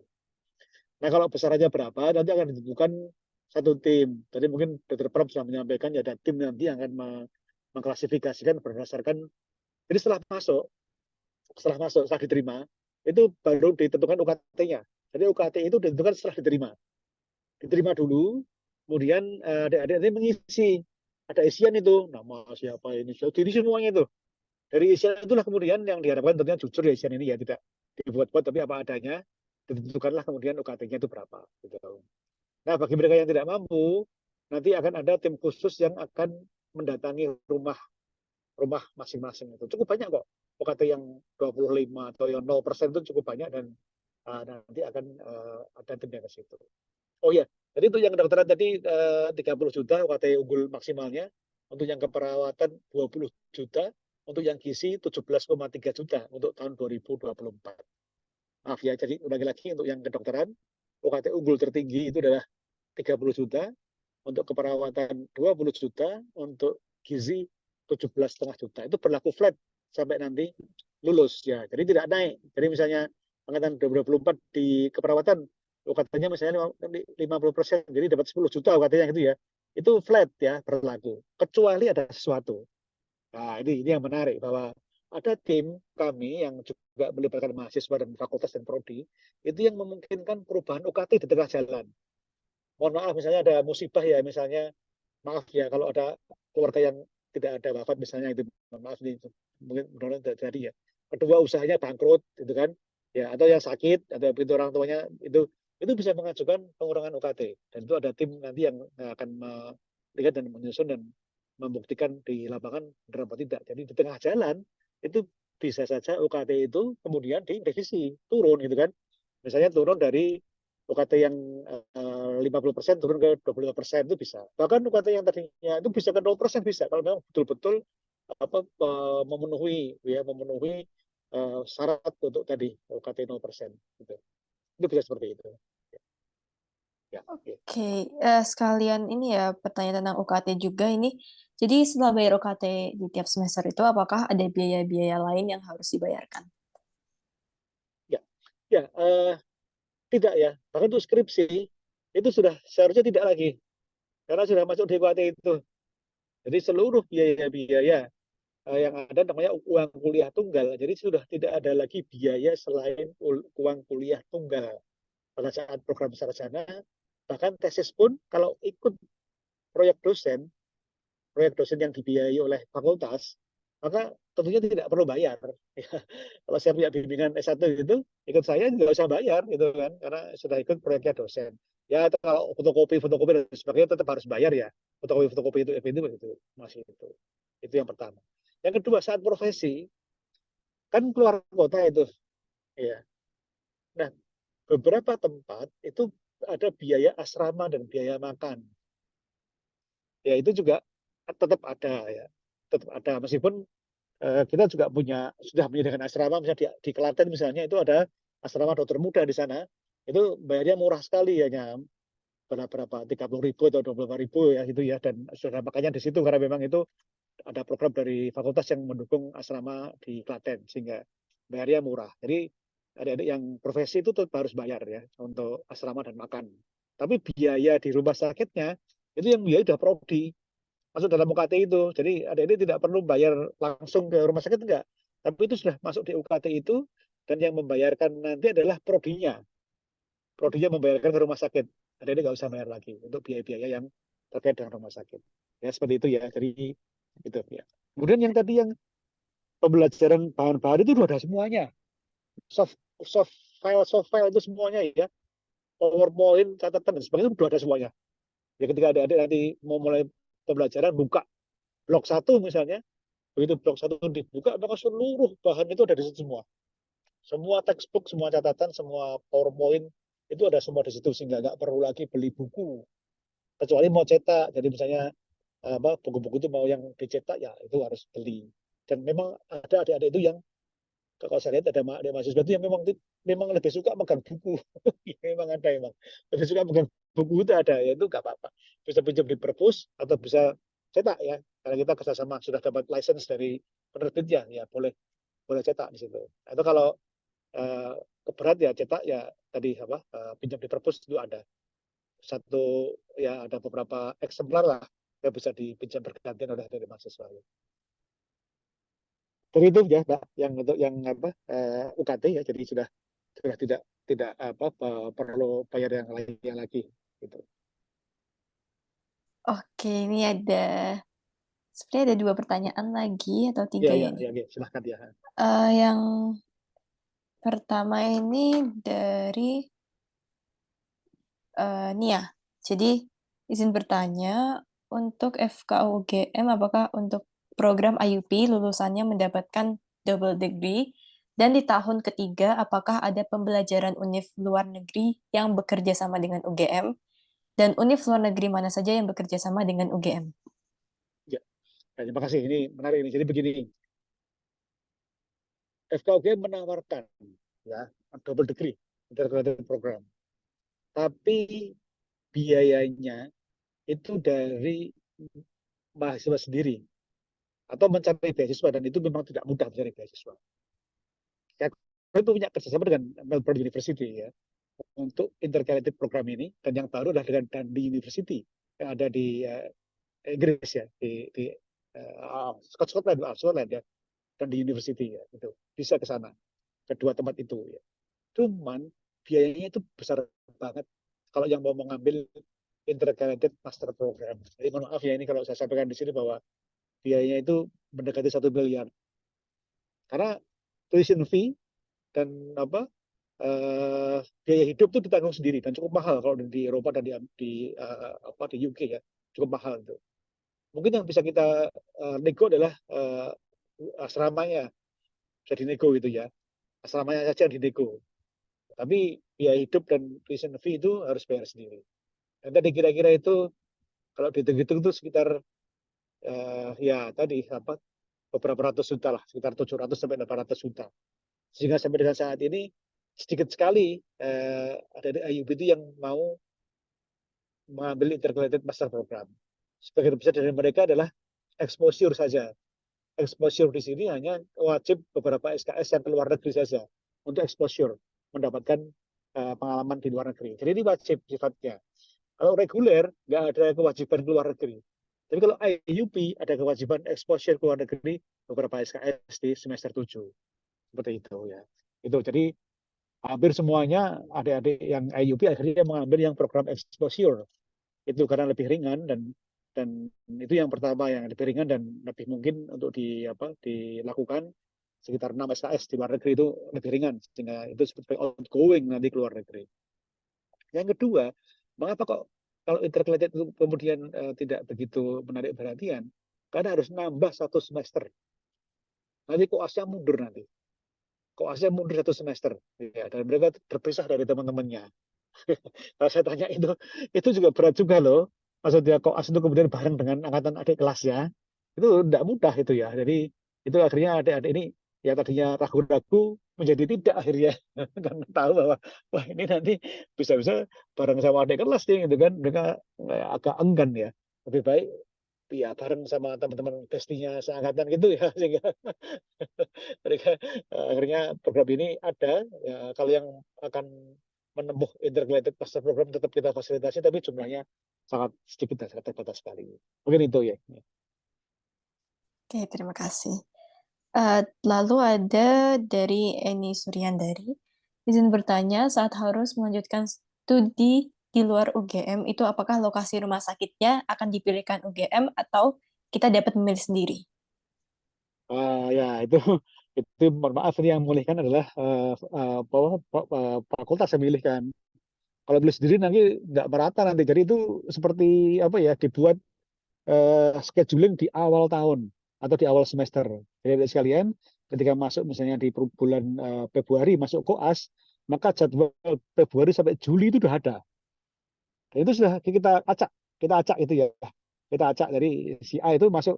Jadi yang misalnya ya kan itu berbasis pada departemen. Oh, anak dia ada di Jogja. Kebidanan ada di Banyumas, gitu kan. Kemudian penyakit dalam ada di Klaten, ya. Atau yang bedah dia ada di Cilacap, itu diacak di situ. Tidak bisa mengelak dan tidak boleh tidak harus ikut pada program itu ya. Jadi pada profesi itu harus sudah dipilihkan oleh komputer. Kita Bahkan kita pun nggak tahu komputernya itu mana. Itu ngaca, masukkan nomor sekian terus sudah langsung nanti masuk ke mana sudah ada di situ. Aturannya seperti itu ya. Dan tidak boleh menolak. Kalau terjadwal itu sudah di Cilacap misalnya harus ke Cilacap. Ya, nggak boleh tidak. Terjadwal di Pati misalnya harus ke Pati. Ya, itu seperti itu. Jadi itu sudah nanti dijelaskan nanti saat ada orientasi dokter muda nanti ada. Jadi ada di situ ya. Di itu. Dan itu sama teman-temannya itu sama bestie-bestinya itu biasanya ya. Jadi satu kelompok rontang-rantung kemana-mana itu. Itu sering seperti itu. Itu. Jadi tadi ya tidak boleh milih sendiri tapi dipilihkan. Kalau milih sendiri nanti semuanya ngumpul di Jogja semua nanti.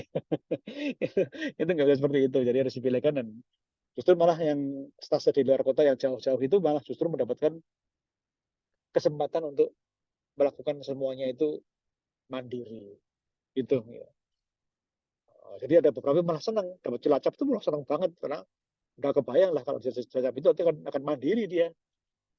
Kalau dapat di UGM itu di Jogja, aduh nanti nggak banyak kasusnya, gitu ya, nggak banyak kasusnya dan kasusnya sudah spesialistik ya, bukan kasus dokter umum lagi sehingga ya akhirnya banyak jadi observer gitu ya, jadi observer tidak bisa jadi mandiri gitu. Itu pas bisa ya di Jogja atau di luar Jogja atau daerah yang jauh dari Jogja mungkin itu ya. Oke, udah untuk pertanyaan yang serius sudah ya ini. Sekarang ada pertanyaan yang lebih santai Oh nih ya. iya toh, pertanyaan Ada santai. nggak tips untuk bisa lolos fakultas kedokteran dan kiat-kiat apa aja yang harus dilakuin untuk masuk ke FK UGM ini? Ya, itu tadi sudah saya coba tadi ya bahwa yang pertama kita itu mengukur baju badan sendiri gitu kan. Jadi membuat asesmen diri sendiri dan kemudian menempatkan diri kita itu sesuai dengan asesmen yang kita lakukan. Caranya gimana? Ya tadi banyak try out, banyak ikut tes kemana-mana gitu. Itu kemudian dari situlah kita bisa ada gambaran gitu. Kita ada di mana. Itu yang pertama. Yang kedua dalam membuat pilihan itu harus realistik. Tadi sehingga ada dibuat kesempatan sebenarnya pilihan satu, pilihan dua. Gitu kan? Sebenarnya nggak ada masalah kok kita itu ambil pilihan dua. Bahkan ada beberapa yang memang impiannya ke kedokteran sampai ikut-ikutan gap year. Banyak gap year, ya banyak gap year yang diterima di tahun berikutnya. Ya, nggak apa-apa. Jadi tahun pertama di pilihan kedua, ya diterima masuk. Tahun kedua coba lagi kedokteran lagi. Kalau memang nggak diterima lagi ya sudah berarti memang memang nasibnya di pilihan kedua. Itu kalau ada kesempatan gap year dan diambil tahun depan itu bisa ada peluang, kenapa tidak gitu ya? Itu ada yang seperti itu. Saking memang sudah sudah mantapnya di kedokteran itu ya. Itu jadi apa yang ada diharapkan dan kita citakan itu jangan dilepas begitu saja di tahun pertama. Begitu kedokteran nggak terima harus mutung sudah, nggak jangan ya. Tapi ada peluang-peluang itu tolong bahkan ada sampai berkali-kali ada beberapa kali IUP itu gelombang 1, 2, 3 daftar terus nggak diterima tiga-tiganya tahun depan daftar lagi 1, 2, 3 jadi berkali-kali daftar IUP setelah sekian kali baru kemudian diterima ya itu memang itu. Jadi yang terakhir adalah tadi jangan pantang mundur, jangan pantang surut ya. Kalau memang sudah bertekad untuk masuk di satu keahlian tertentu kebir pun dijalanin gitu ya. Tapi memang harus punya timeline, misalnya memang maksimal tahun depan itu apapun ya harus dijalanin gitu. Kalau tahun depan memang nggak diterima ya nggak usah, tapi tahun ini berusaha dulu gitu. Itu mungkin Pak ya. Dan tentunya yang berikutnya ya usaha itu ya harus diiringi dengan doa ya. Ya harus berdoa itu kan, minta minta apa namanya ke orang tua, minta restu itu biasanya kan seperti itu. Ke ibu guru dan sebagainya itu bisa dilakukan ya untuk persiapan yang lebih matang ya. Kadang-kadang masalah itu masalah ini juga kok mental juga ya, mental bertanding juga itu juga harus dikuatkan juga. Saya yakin kalau ada di SMA 3 itu sudah cukup kuat dari sisi materi, cuma kadang-kadang dari mental bertandingnya mungkin ya. Pas hari itu sedang ada apa, sedang nggak sehat atau sedang nggak enak, apa, sedang moodnya nggak bagus, itu yang harus dihindari. Itu sehingga menjaga peak performance. Kalau atlet itu ya mau tanding itu dia latihan dulu secara bertahap ya peaknya nanti saat dia ikut kejuaraan itu. Ini juga sama. Adik-adik ya apa mengatur strategi gitu kan sehingga nanti peak performance-nya itu di saat tes gitu loh. Jangan sampai kok sekarang malah peaknya, hebat sekali, belajarnya luar biasa. Saat berganti tes malah sudah jenuh ya, sudah capek turun gitu, jangan seperti itu. Ya. Itu mungkin sekedar beberapa ini saja ya, beberapa ini aja. Ya, intinya kita harus persiapin betul-betul ya mental dan juga Iya, usaha iya, untuk iya. memperjuangkan mimpi masing-masing. Iya, setuju. Ya. Oke, terima kasih banyak Dr. Hamim atas penjelasannya juga jawabannya atas pertanyaan-pertanyaan dari teman-teman ini. Terima kasih banyak. Selanjutnya mungkin Oke. kita bisa lanjut ke Fakultas Kedokteran Hewan nih. Kita ada Dr. Hewan Heri Wijayanto, MP, selaku Kaprodi S1 Pendidikan Dokter Hewan UGM. Halo Dr. Heri. Selamat sore. Assalamualaikum warahmatullahi wabarakatuh. Selamat sore Pak Waalaikumsalam. Hamim, Bu Morita, Pak Pram. Ini ada Prof. Lili juga di sini yang membersamai saya. Nanti kalau ada kurangnya biar Prof. Lili yang menambahkan. Gimana ini monggo? Bisa langsung Oke. dimulai, Mbak Fania? Bisa. Oke. Baik, saya izin share screen.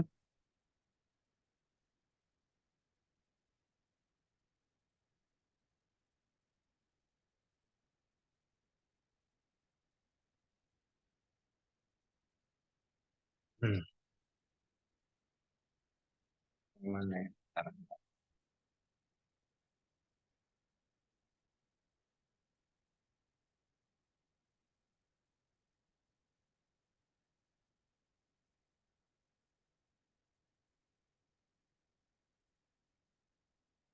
Ini sudah terlihat? Sudah jelas. Tapi kalau saya slideshow biasanya terus macet ini.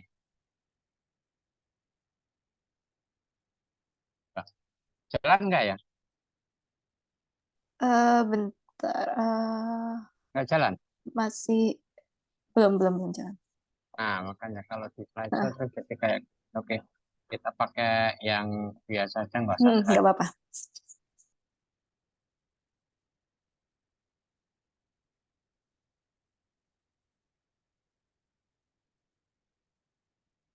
Jalan nggak, Mbak Fania? Nggak jalan? Ini kayaknya masih belum share Masih screen. stack? Oke, ya udah pakai yang nggak tahu juga saya kenapa kalau share screen pakai yang itu kok mesti langsung nge-freeze. Nah, ini mulai Kita nih. pakai Ya, nggak apa, pakai ini aja. ini aja ya. Oke, sebentar.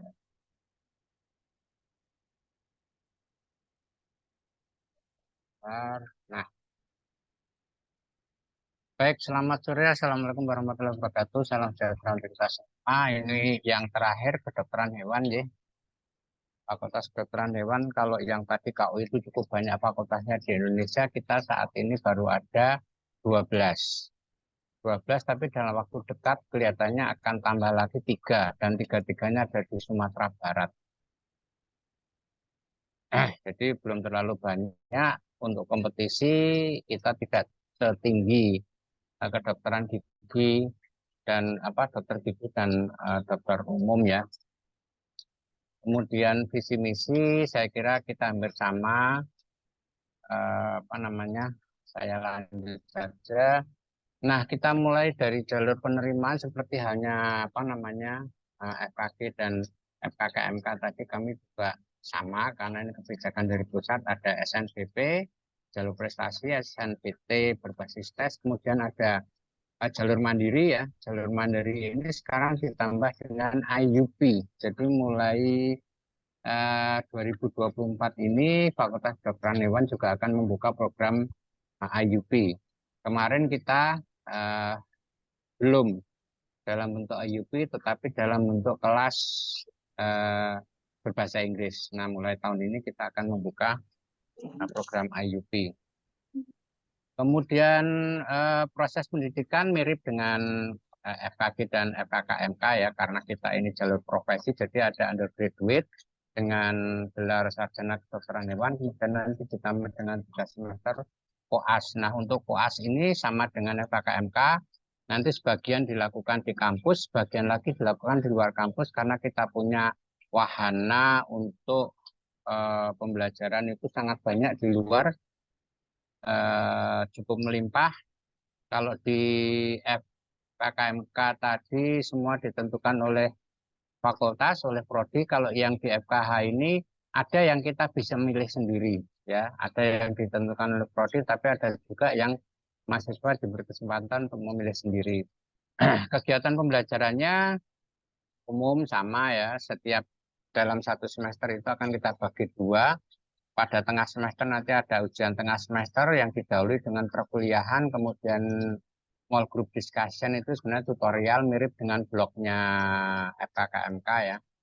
Tetapi kami hanya 2 minggu di pertengahan semester dan 2 minggu di akhir semester. Jadi sebelum UTS dan sebelum UAS, sehingga total lama pembelajaran setiap semester 16 minggu ditambah dengan praktikum nanti. Hampir setiap mata kuliah itu memiliki praktikum. Jadi kalau kalian melihat nanti mahasiswa dari FKKMK, FKG, FKH itu tidak bisa banyak berkegiatan di luar kampus. Misalnya ada, kalau di Sospol mungkin teman-teman Sospol bisa kegiatan apa ini termasuk demo segala macam. Kalau yang FKKMK, FKG, FKH biasanya tidak bisa karena memang sangat padat.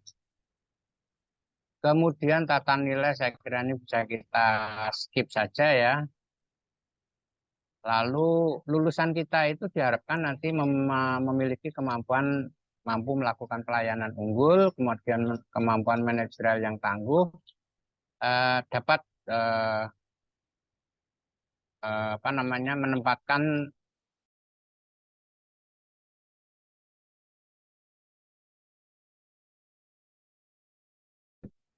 untuk yang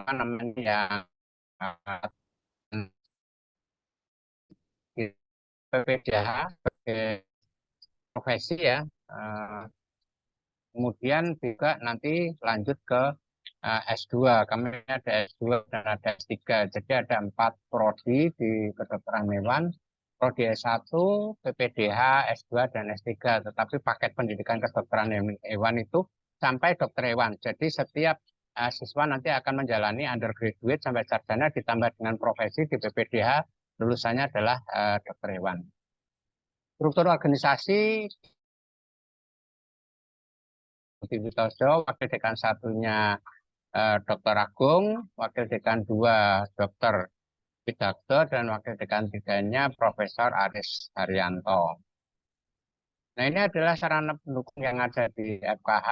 Kita memiliki perpustakaan yang cukup modern seperti FKKMK. Kami juga sangat banyak dilengkapi dengan electronic library, jurnal-jurnal, dan segala macam. Kalau ada unit pendidikan dan pelatihan kesehatan hewan, fasilitas kesehatan, lab IT dan WiFi, lalu ada co-working space. Jadi mahasiswa kalau ingin berdiskusi dan segala macam, kumpul-kumpul dengan teman, kita sediakan tempat co-working space. Lalu ada bimbingan konseling kalau merasa kesulitan dalam belajar segala macam, mahasiswa bisa melakukan bimbingan konseling. Lalu laboratorium dan rumah sakit hewan.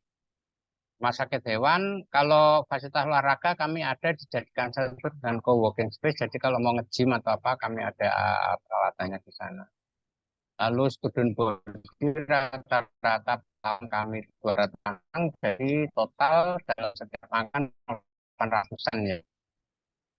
Kalau masa studi, alhamdulillah di atas 90% kami itu bisa tepat waktu, ya, tepat waktu. Kemudian mahasiswa untuk 2023 kemarin totalnya kurang lebih 50-an orang ya. Lalu rata-rata IPK dari angkatan di FKH itu rata-rata di atas 3 ya, rata-rata di atas 3 ini. Kemudian untuk pengajar dan tendik kami memiliki rasio yang ideal ya. Untuk mahasiswa itu 1 dosen banding 10 mahasiswa, sementara untuk tendik ini 1 banding 122 ya, antara dosen dengan tendik. Kalau teknik dengan mahasiswa 1:8,2 ya. Artinya cukup. Untuk akreditasi kami terakreditasi apa namanya AMI itu internal, kemudian BAN PT itu sudah sekarang kami kemudian ANE dan Eropa ASIIN. Ini kami sedang akreditasi ASIIN bersama dengan FKG dan ditargetkan 2024 kami sudah akreditasi spesifik kedokteran hewan tingkat Eropa. Strategi pencapaian tujuan pendidikan di FKH, saya kira ini tidak terlalu ini ya, mungkin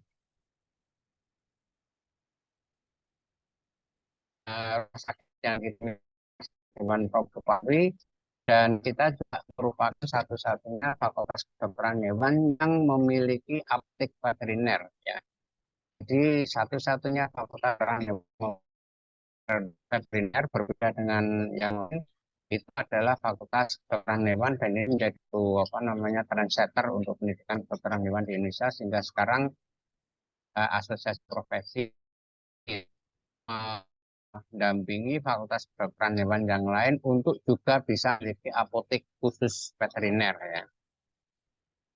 Kemudian kami juga sedang berbenah untuk menyediakan fasilitas teaching farm untuk mahasiswa pembebasan lahan di daerah Wonosari seluas 5 hektar ya, dan mulai diisi dengan beberapa hewan, ada kuda, ada sapi, kambing, kelinci, itu sudah mulai kita ini adalah side plan yang kita mimpi memiliki teaching modern seperti ini. Nanti akan ada beberapa zona hewan. Di sana ada zona hewan apa namanya kuda, hewan sapi, hewan apa namanya eksotik, unggas dan segala macamnya. Lalu juga ada beberapa area yang kita khususkan untuk aktivitas berkegiatan mahasiswa ya, kemudian asrama mahasiswa, kemudian kelinci, itu semua akan kita siapkan di sana sehingga mahasiswa nanti dapat melatih secara hands on kemampuan apa namanya skill dokter hewannya di teaching farm ini. Itu harapan kita, dan ini adalah salah satu contoh apa namanya zona unggas ya. Kami akan membangun kandang yang modern, close house, yang menjadi standar internasional untuk pemeliharaan unggas di dunia. Jadi kita sedang melakukan kerjasama dengan beberapa perusahaan besar termasuk Romindo, Sarun Pokpan untuk dapat berkontribusi di dalam pembangunan teaching farm ini. Kemudian untuk UKT sama dengan apa namanya FKG dan FKKMK. Kami yang tertinggi 24.700, kemudian nanti sesuai dengan apa namanya tingginya penghasilan orang tua akan ada pemotongan UKT, itu ada yang 25%, 50%, 70%, 75%, sampai pemotongan 100%. Artinya UKT 0% itu 0 rupiah juga ada di kami. Kemudian untuk apa namanya kegiatan yang lain seperti FKKMK, kami juga karena itu uang kuliah tunggal UKT, maka semua kegiatan yang apa terjadi selama proses belajar sudah tidak ada penarikan biaya lagi. Bahkan sampai skripsi pun, tesis, kemudian disertasi kalau S3 itu biasanya mahasiswa sudah tidak mengeluarkan dana karena mereka sudah bergabung di dalam penelitian dosen pembimbingnya. Nah, saya kira itu untuk FKH. Kemudian untuk progres lapangan kerja saya kira juga cukup menjanjikan karena kebutuhan dokter hewan yang diperlukan di Indonesia dengan output yang dihasilkan oleh pendidikan kedokteran hewan itu ternyata masih tidak seimbang. Artinya tingkat kebutuhan dengan lulusan kedokteran hewan masih belum bisa memenuhi. Dari situ untuk lapangan pekerjaan saya kira tidak menjadi masalah untuk dokter hewan, tetapi fenomena yang terjadi pada saat ini ternyata lebih dari 50% lulusan FKUGM itu lebih memilih untuk berpraktek secara mandiri. Jadi mereka ada yang sudah punya klinik bahkan tidak hanya 1 sampai 2, 3 cabang ya, dan cukup besar, cukup maju dengan peralatan modern, sehingga beberapa perusahaan agak kesulitan juga ini cari dokter hewan, karena ketika mereka merekrut dokter hewan, banyak dokter hewan lulusan baru itu ternyata sudah mengikat ikatan dinas dengan perusahaan. Jadi begitu lulus mereka sudah langsung masuk bekerja, dan pada saat proses pendidikan profesi dibiayai oleh perusahaan yang bersangkutan. Jadi untuk masalah lapangan kerja saya kira tidak bermasalah. Mau jadi polisi, mau jadi tentara, mau jadi berkarir di perbankan, berkarir secara mandiri sebagai praktisi, atau di Departemen Pertanian, kemudian di Departemen Kesehatan, lalu di karantina hewan, itu cukup luas. Jadi saya kira kalau profesi dokter hewan di Indonesia ini masih sangat menjanjikan. Saya kira itu pengantar dari saya, Mbak Fania. Jika ada pertanyaan, monggo saya persilahkan. Mungkin Prof. Lili bisa menambahkan kalau mau menambahkan. Prof. Lili? Oh, belum ada. Monggo silakan Mbak Fania. Oke, terima kasih Dr. Heri. Sekarang kita buka aja langsung ke sesi pertanyaan. Kalau mau ada pertanyaan bisa langsung disampaikan aja. Yang pertama mungkin dari saya dulu ya. Tadi kan disebutin kalau perusahaan itu sulit untuk mendapat dokter hewan. Nah, apakah di Fakultas Kedokteran Hewan UGM ini bekerja sama dengan instansi atau perusahaan agar siswanya itu bisa istilahnya internship atau magang di perusahaan itu selama studinya juga? Oh ya, kalau untuk magang itu hampir setiap perusahaan yang bergerak di dalam industri produk hewan, baik itu makanan, obat-obatan, peternakan, itu terbuka untuk menerima magang bahkan sampai di luar negeri. Jadi program student exchange itu setiap tahun selalu berjalan. Tahun ini kami juga menerima mahasiswa kedokteran hewan dari Chiang Mai University, kemudian juga pernah dari Tufts University, lalu kita juga mengirim mahasiswa ke Italia, pernah ke Belanda, kemudian ke Italia, Belanda, Belgia, itu cukup menarik. Tetapi memang seperti yang disampaikan Dr. Hamim tadi, pola pendidikan FKH dengan FKKMK, FKG itu mirip, dan setiap semester itu ada mata kuliah wajibnya, sehingga kalau harus ditinggal untuk student exchange selama 1 semester itu ada konsekuensi mundur. Kalau untuk biaya sebenarnya tidak terlalu bermasalah, karena student exchange yang dilakukan itu berdasarkan kerjasama, sehingga mahasiswa itu bisa berangkat, mereka di sana akan ditanggung oleh universitas penerima. Jadi mereka tidak perlu mengeluarkan biaya hidup, kemudian dormitory juga sudah disiapkan oleh mitra di sana. Kalau mereka mengirim ke kami juga akan menyediakan dormitory dan beberapa kebutuhan yang lain, sehingga saya kira kalau misalnya masalah akomodasi itu tidak terlalu bermasalah, hanya masalah waktu mungkin yang harus dipertimbangkan dengan baik-baik. Ya, tapi tetap ada, ke Jepang ada, ke Thailand banyak, kemudian ke Italia, Belanda, itu cukup menyenangkan kalau itu harus memang tertarik untuk melakukan. Oke, terima kasih. Nah, terus ada lagi nih pertanyaan. Untuk di Fakultas Kedokteran Hewan ini, ada kayak program spesialis juga nggak? Kayak misalnya di Fakultas Kedokteran Umum kan ada spesialisnya. Kalau kedokteran hewan apakah sama juga? Nggih.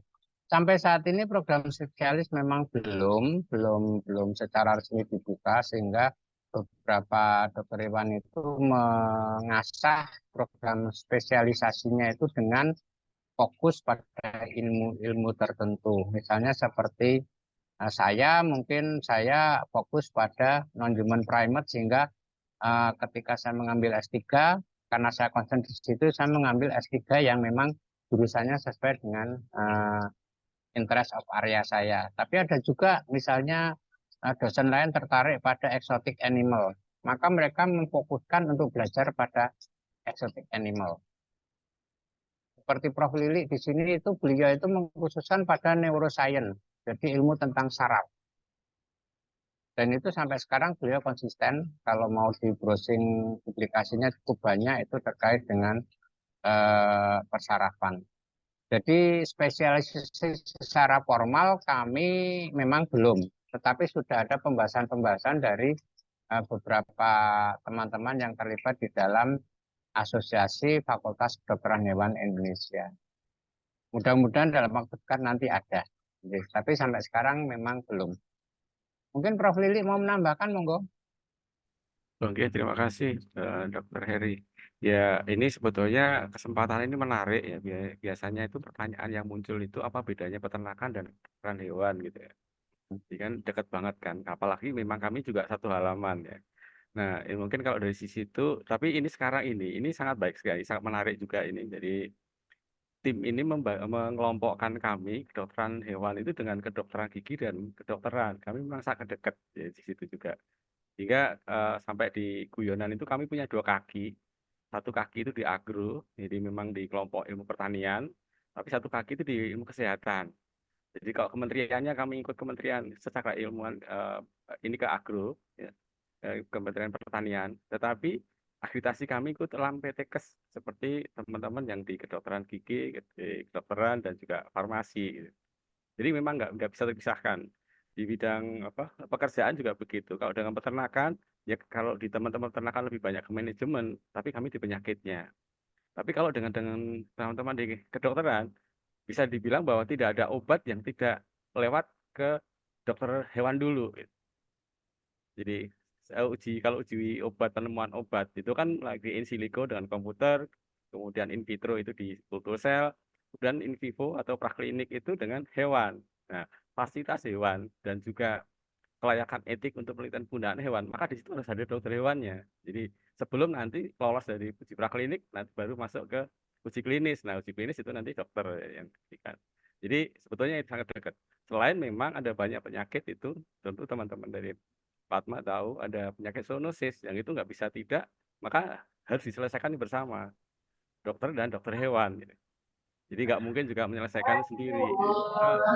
Jadi kita jadi satu kan. Tapi mungkin ya ada toksoplasma misalnya begitu. Nah itu kan di hewan itu, di kucing itu sering tidak tunjukkan ada gejala sakit.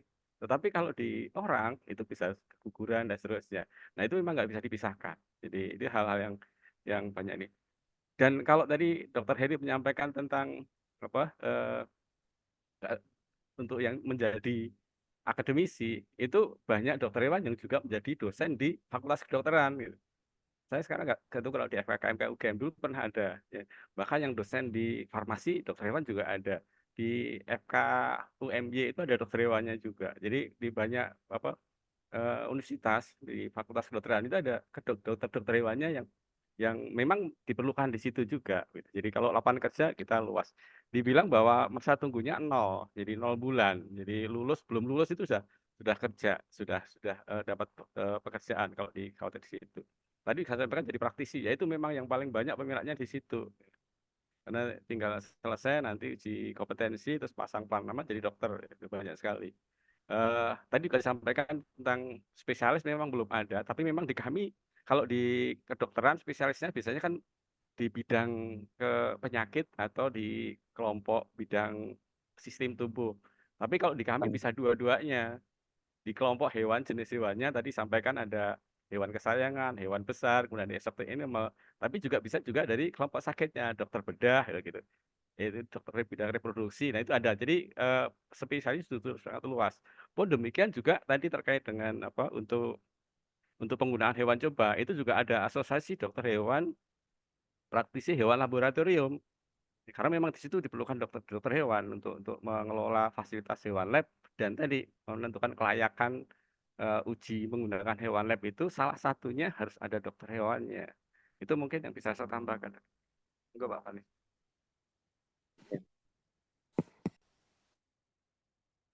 Monggo masih Ya, ada lagi Mbak Fania? ada ini. Jadi untuk total tahunnya berarti kalau mau jadi dokter hewan itu berapa tahun? Ya, jadi tadi 8 semester untuk sarjana ditambah 3 semester untuk profesi koasnya. Jadi kurang lebih 11 semester. Oke, Jangan berarti khawatir 11 kalau semester. oke, sama masa potong ya. Jangan khawatir itu masa tambah masa studi dibanding sarjana lain itu di pegawai negeri dihargai satu tingkat. Ya, betul.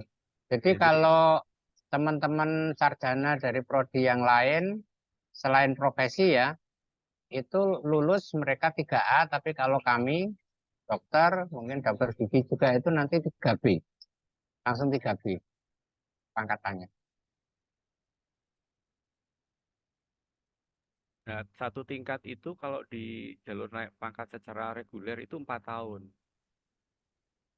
Jadi konversinya jadi naik dengan bekerja 4 tahun, itu kalau pendidikan tadi 1,5 tahun sudah bisa sama kurang lebih begitu. 1,5 sampai 2 ya Pak Lili ya. Ya, jadi nggak rugi sebetulnya di masa pekerjaan itu.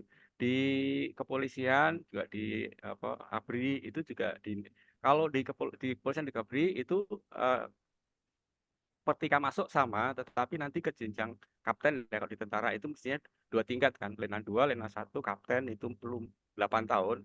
Tapi kalau dari yang profesi ini 6 tahun. Jadi naiknya per 3 tahun apa sudah bisa sama nanti ke kapten. Jadi agak lebih apa dihargai juga dengan masa aktif sebagai masa kerja. Jadi sebenarnya dengan masa studi yang tambah itu tidak ada yang hilang. Oke, berarti ini ya nggak rugi ya untuk kita masa studinya Iya. nambah gitu. Oke, mungkin yang lain ada pertanyaan dari siswa-siswa lain atau wali murid. Karena kedokteran hewan ini ya sangat diperlukan ya. Waktu itu pernah juga penelitian di satu lab pas untuk hewan ujinya juga banyak yang dokter hewan juga ternyata bagian Iya. toksikologi. Bahkan makanan-makanan produk dari hewan itu kalau tidak ada tanda tangan dari dokter hewan tidak bisa beredar. Karena itu sebabnya kenapa dokter hewan itu juga punya tanggung jawab untuk kesehatan masyarakat karena kami apa namanya sehingga di dalam pendidikan juga ada Departemen Kesehatan Masyarakat Veteriner karena kami juga punya tanggung jawab untuk kesehatan masyarakat. Ya kira-kira begitu. Ya, teman-teman yang lain mungkin pada belum familiar dengan peran besarnya dokter hewan ini. Tapi yang jelas apa namanya seperti saya ini terbang keliling dunia cuma naik ilmu monyet. Oh, mungkin satu lagi tambahan ya. Jadi kalau yang tertarik kerja di luar negeri, kalau dokter gigi itu sepertinya tidak bisa langsung kalau misalnya mau kerja ke Malaysia sebagai praktisi. Tapi kalau dokter hewan lulusan UGM itu bisa.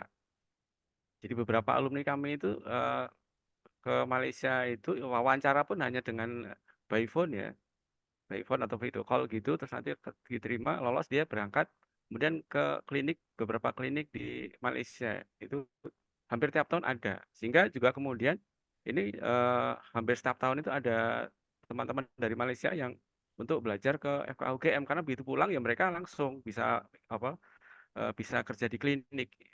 Statusnya sama, Betul. harganya sama. Itu Karena kira-kira. kedokteran hewan UGM sudah terakreditasi atau eh, pernah ada lembaga di Malaysia yang mendatangi kami untuk melakukan apa namanya penilaian semacam kalau di sini akreditasi dan mereka mengakui bahwa pendidikan ini bisa UI langsung di Malaysia sehingga praktek langsung ke Malaysia. Kalau dulu harus ada apa namanya rekomendasi dari 3 negara, Australia, kemudian Amerika, sama satunya lagi Singapura apa ya, baru boleh. Tapi sekarang sudah tidak lagi.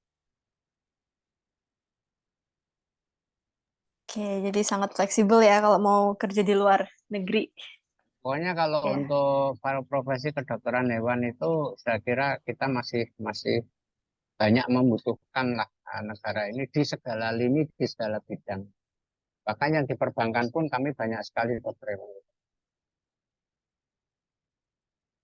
Oke, terima kasih penjelasannya, dokter. Mungkin kalau sudah tidak ada pertanyaan, kita akhiri sesi ini. Terima kasih sekali lagi bagi Dokter Aryan, Dokter Pramudia, Dokter Hamim, Dokter Heri, dan juga Prof. Lilik yang udah membantu menjawab pertanyaan. Semoga informasi yang diberikan tadi dapat lebih memantapkan ya teman-teman untuk memilih prodi yang diinginkan oleh masing-masing siswa. Terima kasih juga untuk teman-teman yang udah hadir dan juga orang tua wali murid yang sudah menyempatkan hadir di sini. Saya sebagai moderator izin undur diri dan mohon maaf atas kesalahan dalam berbicara dan selamat menunaikan ibadah puasa bagi yang menjalankan. Oke, terima kasih teman-teman dan juga terima kasih dokter. Wassalamualaikum warahmatullahi wabarakatuh. Mohon izin, terima Waalaikumsalam. kasih. Sukses semua, Pak Amim. Pak Heri Badrun Sangat. Ya, terima kasih.